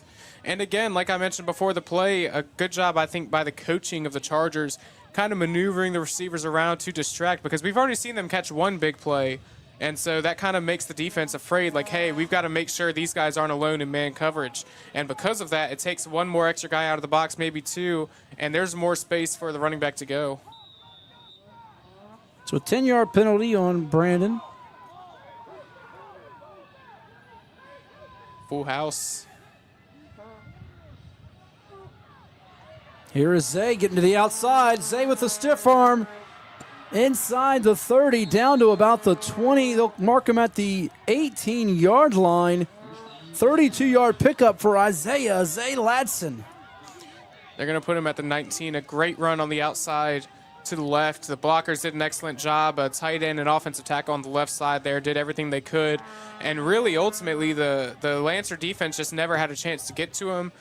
You had the secondary having to make a good job by the secondary to not give up on the play and go make a tackle, because at this level of football, you never know what can happen. While they are basically in a red zone, you never know what kind of turnover could happen, maybe bad snap or anything. Timeout called by the Landstown defense as they try to collect themselves and make a big stand here. Brandon looking for that score to push this to a double-digit advantage and get some breathing room.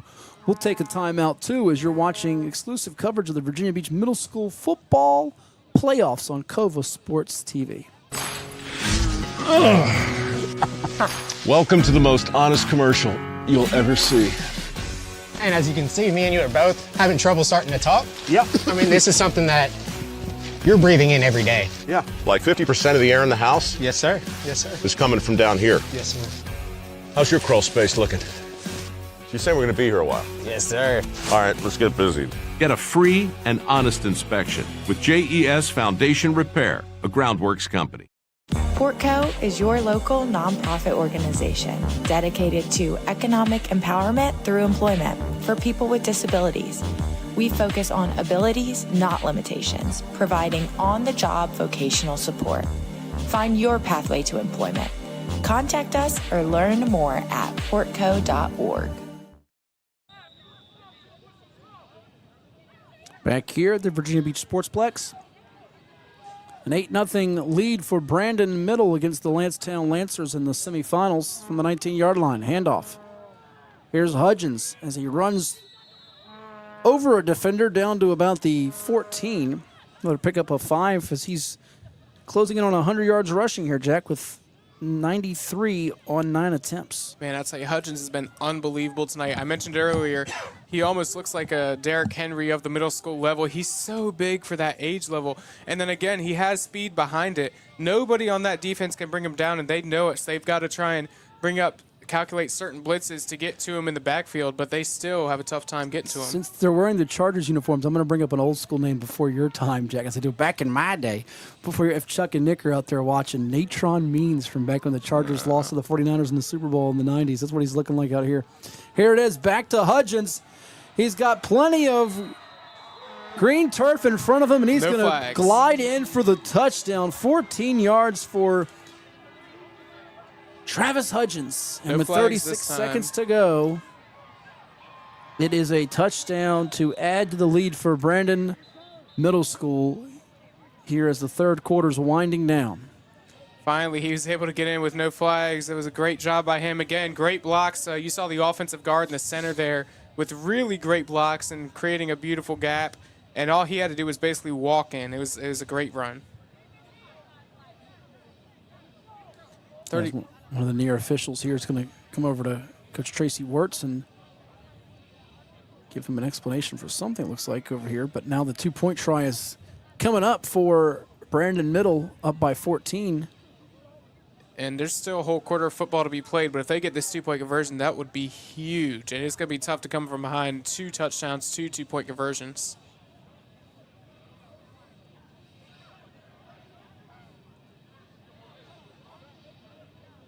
Bit of a pistol look.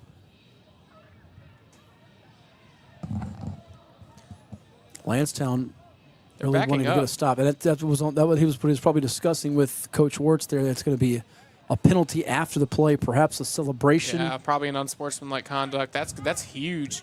backing them up 15. Now they've got a 2-point conversion from the from just inside the red zone. I will say this: if they have, and again, their defense has not been scored on this season, but if they have a couple of lapses like this against Independence, it will be difficult for them. Yeah. It's going to be a really fun championship game, whoever gets there to play Independence. There you go. Chuck is watching. UNC great. Natron Means out there watching. There's a tuning in. So from the 18-yard line, the lightning bolts from Yancey Mitchell. The pass is completed. It's going to be tackled just short. As it's number 1, Jaquan Robinson. Great effort. I like the play call. And then the tackles made there from the Lancers. I think that might have been Taj Tatum on that stop. I'll tell you what, that was a great pass, a great reception, just short. And this is why that unsportsmanlike conduct penalty kills you so much. But they did a great job. They did everything they could. We're just short of that goal line.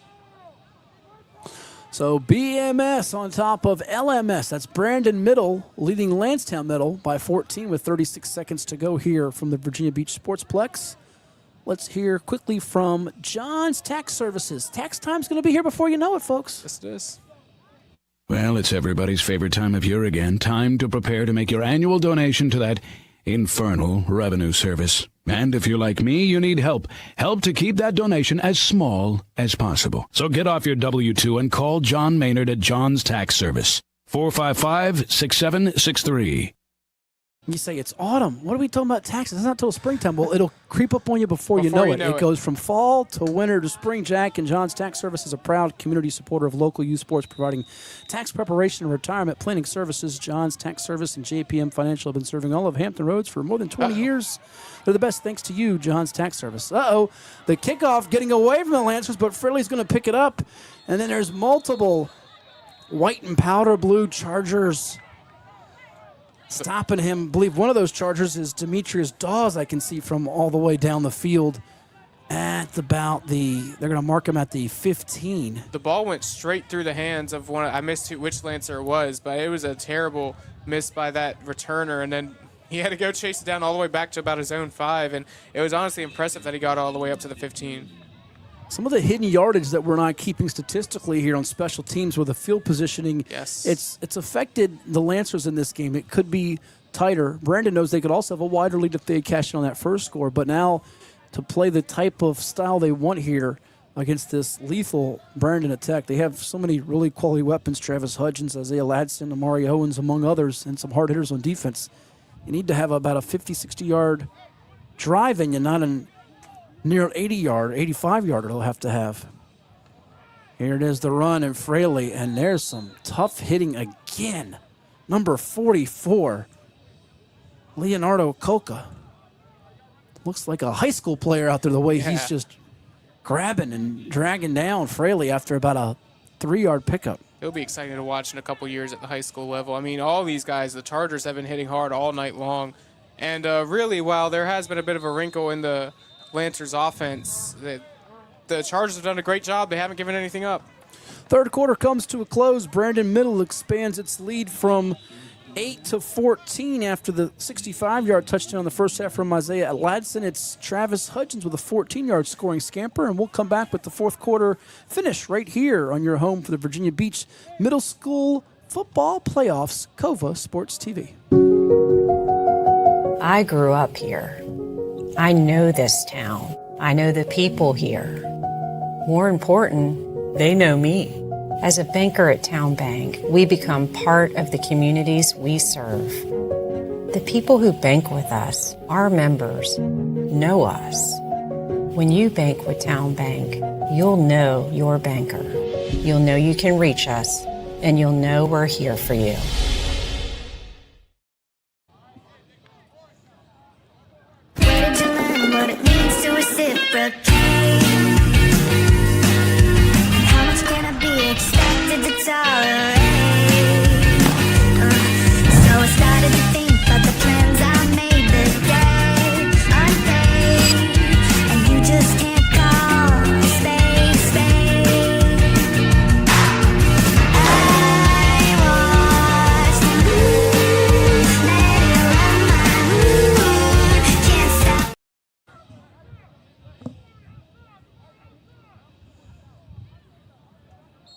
Landstown's running game neutralized right now as another handoff.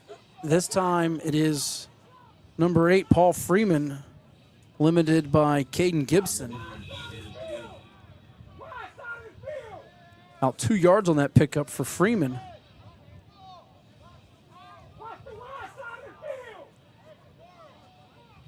All right, I'll go on a limb and not make a prediction. I don't want to do that here on the championship if we do get a matchup of Brandon, and it's a little premature with 7 minutes to go, but I will say if I had to look ahead, edge, just from watching tonight's games, it feels like edge to the different weapons on offense for Independence, but the defense for Brandon feels like it's a little stronger than the Independence defense. Yeah. And they do say defense wins championships sometimes, so that if that sets the tone and takes away a couple of those running elements, it might be tough for Independence, but regardless, you're going to have an undefeated matchup in a championship, and there's going to be another penalty on the Chargers, as that has hurt them, and that could affect them if they're able to advance to next week. It's their 6th penalty, at least by my count, for a minimum of 40 yards this evening, and it's going to give Landstown some hope of trying to make a memorable rally. They get moved up to the 25-yard line.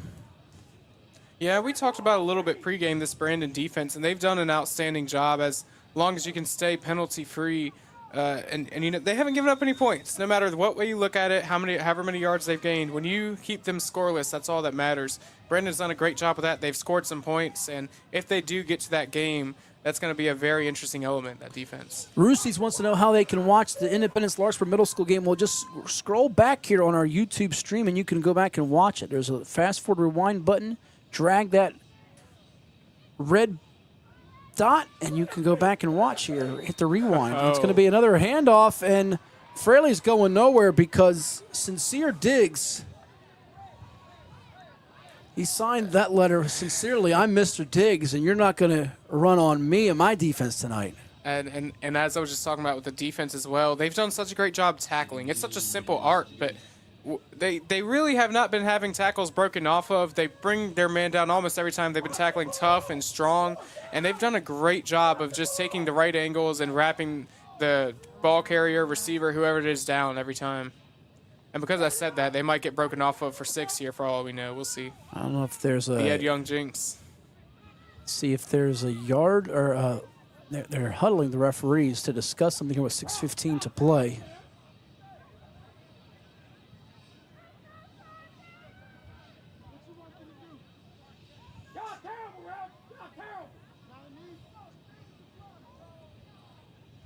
I don't know what they were talking about, but looks like everything's back to normal So now. the clock, after being paused, restarts.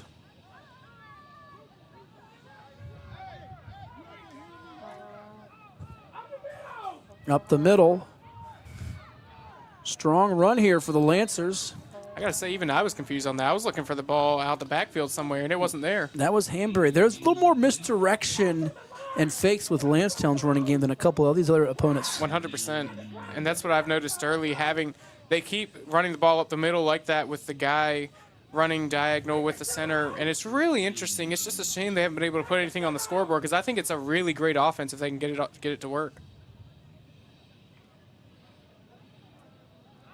That was 9 yards on that run for Hanbury. Really effective to the 35. It's first down. That's what he's asking. Here's Fraley. Tries to truck the defender as he gets stopped at about the 41 from Caden Gibson. So Fraley gets 6 more. Landstown thinking if they can get a score and even a 2-point, you try the onside kick, you 100%. somehow execute that, and now you have a chance to pull off the unthinkable with time ticking down toward 5 minutes to go in regulation. And again, at this level, anything can happen. It really can. Whether it's an onside kick, ball can get bobbled, bounce around anywhere. You just never know. But first, you got to get on the board before you do anything. I see our man Lance Hinton out there across the way taking photographs tonight. He does a great job. Here's a high snap, trying to spin away from the defense. Not happening because dragging down Dallas Crawford was Leonardo Coca, who has been all over the place in this one. Yeah, like I say, the tackling in the backfield has just been unbelievable. Now it's going to be a 3rd and short. If they can hold them for 2 more downs here, it would almost end the game for sure.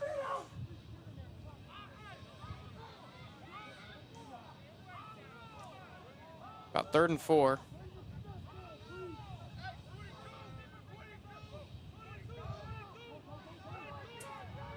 And this time the big run comes. Ooh.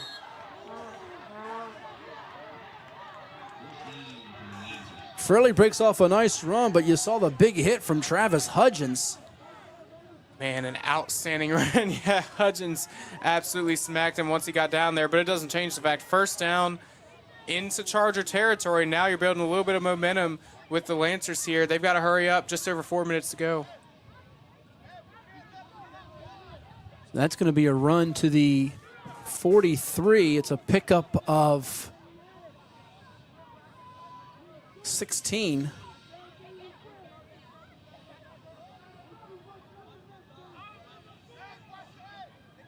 Under 4 minutes to go. This outstanding Brandon defense trying to keep the shutout streak going on the year. And nothing budging. Look at that front wall for Brandon. A great job again. Damari Bonner's been all over the place tonight. Holding really strong on that interior defensive line. And then again, the linebackers, they're really stacking the box with the linebackers and their defensive backs, meaning that there's extra people in the tackle box, and it's even harder to break through in that interior defensive line. So nowhere to go again on that play. 2nd and 10 coming up from the 43 as we approach 3 minutes left in regulation.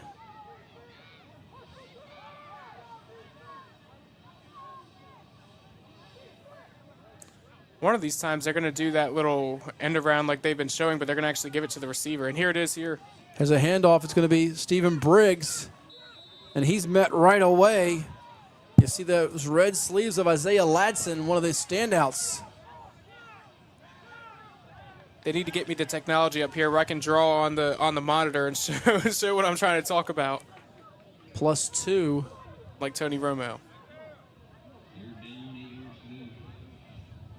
3rd and 8 as it's 2 minutes and 25 seconds to go. They've got to hurry up.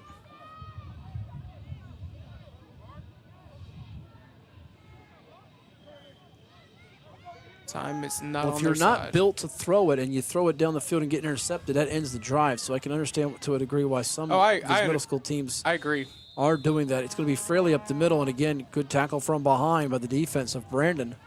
I agree, but I think they need to get out of the huddle quicker as well. They don't really have time to just. I do get it to a point, though. Your coach wants to make sure no turnovers, nothing stupid, no penalties happen. You got to get there quick. This could be it.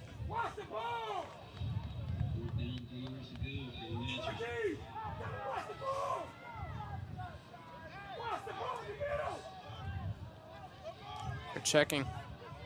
4th down now. From the 26. They're not going to get there as the defense holds firm. Nowhere to go for the keeper, Amante Hamberry. That defensive line has been incredible all night for the Chargers. You gotta. I tell you what, if I'm Independence, I'm watching the film right now. I'm figuring out how are we going to get by this defensive line? How are we going to block them? What are the assignments going to be like?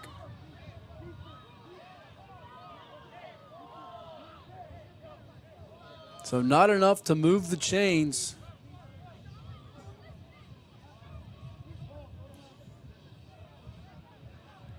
$1:25 to go now. They do still have 3 timeouts, so we'll see if they take them. But all really the Chargers have to do is get a 1st down, and that should do it.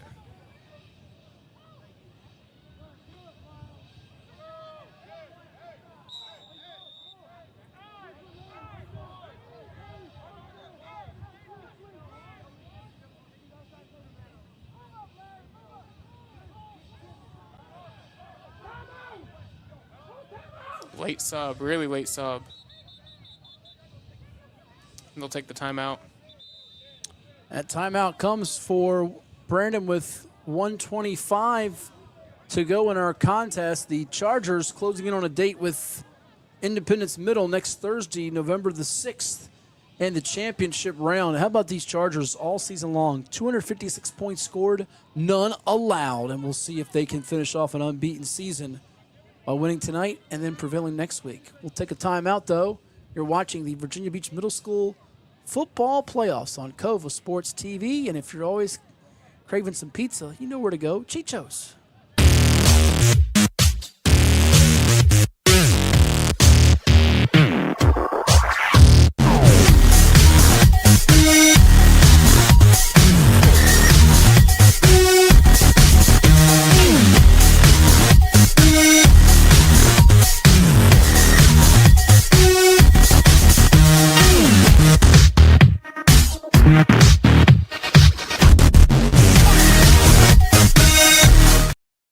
Gotcha. 1:25 to go. Brandon Middle trying to run the clock out here with a 14-point lead. They give it to Travis Hudgens, who powers up ahead. Thunders forward as he's had one whale of a game.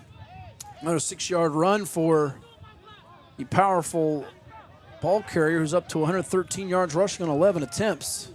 Caden says, let's go, Landstown. And it looks like they're not taking timeouts. They're just going to let this one run, which is respectable. Yancey Mitchell rooting on the Chargers. Let's go, Chargers, on our chat line on Cova Sports TV on YouTube. So cool to see fans of these student athletes and teams supporting their youngsters as they participate in this postseason matchup tonight. Looks like the rain has slacked off finally after tons of it earlier. Look at Hudgens. There's going to be a flag, though, thrown at the end of this. Might have been a block from behind. Referee got really excited to throw that one. He threw it with a little bit of velocity. Players having fun, coaches having fun, officials having fun too. I am too, Matt. How about you? Yeah, it's a good night. A few days away from Halloween, a few weeks away from Thanksgiving. That's right. This penalty is going to be on the Chargers. This will back them up. This is their 7th flag by my count tonight. Caleb Bailey out there watching, saying, hey, let's go Chargers. Let's go Coach Josh. Josh Culberson. That's right. That name sounds familiar. Did I cover Josh Culberson when he played high school? I probably did. Covered so many of these Come on, Matt. athletes that are now coaching. No, I'm serious. David McDaniel Sr. I covered him. His son plays at Maury. Yep. I'm going to go to North Carolina Central. The worst part, Jack, I can tell you, is when a parent comes up to me and says, you covered my son or you don't remember, and you honestly don't, and you've done it as long as becoming an old head, as they say. So after the penalty, you've done a great job. Back to the 32-yard line. It's going to be take a knee time, and that's going to close this one out. Brandon's Chargers, they got a battle from Landstown. Lancers should not hang their heads. Really good year for them is going to finish up at 6-1. They outscored their opponents on the year 142-54. But Brandon's Chargers, they're on a mission, and that's to finish it off with a championship. 14-0 tonight. They've outscored opponents 256-0. And now with this victory to move to 7-0 on the year, they will take on the Independence Eagles next Thursday, November the 6th. In the Virginia Beach Middle School League championship game at the Virginia Beach Sportsplex. Ought to be a dandy, Jack. Any final thoughts? No, I just think the Chargers played such a great game. The entire, 8 times 4, 32 minutes of the game. The defense never gave up a lick, never gave up a point. The interior defensive line was incredible. And then they ran the ball incredible, and they created a niche. They got that score at the end of the half. Everything went well for the Chargers tonight. No question about it. They end up running unofficially for that last kneel down. Will take a yard away, and I hate doing that, but that's just how we do this. For 146 yards rushing, but they really clamped down on a Landstown team that got 87 yards on the ground on 13 attempts from Sean Fraley. Nobody else had more than 22 yards. Brandon led by Travis Hudgens is 113 yards on 11 attempts at a touchdown. Amari Owens with that 65-yard touchdown pass in the first half to Isaiah Ladson. And quickly shout out some defenders that had really strong performances. Sincere Diggs, Ladson, and Owens, and Caden Gibson, and Damari Bonner was all over the place with at least 4 tackles behind the line of scrimmage. Leonardo Coca, Zachary King, and probably leaving out a couple as well. So that's going to conclude our coverage and broadcast tonight. I want to thank our entire team from Chuck Thornton and Nick Senti to our producer tonight and Mr. Yoder, and for Mr. Lowe, I am Mr. Hatfield. We say so long, bon voyage, and we will catch you next time in November. The calendar will turn from October to November. You've been watching a presentation of Virginia Beach Middle School League football action on COVA Sports TV. Take care, everyone. After more than 50 years of innovation, AstroTurf still leads the way. The inventor of artificial turf does it all, right here in the USA.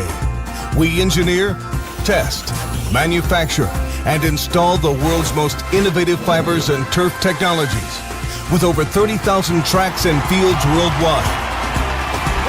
AstroTurf, powered by Sport Group. Authentic Italian cuisine can be found in just one place in Hampton Roads, Il Giardino Ristorante in Virginia Beach. Il Giardino offers veal, seafood, chicken, pasta, vegetarian, and pizza creations. Add the sounds of the piano bar and lounge, and it's no wonder Il Giardino is such a popular local spot. Open daily at 5 p.m.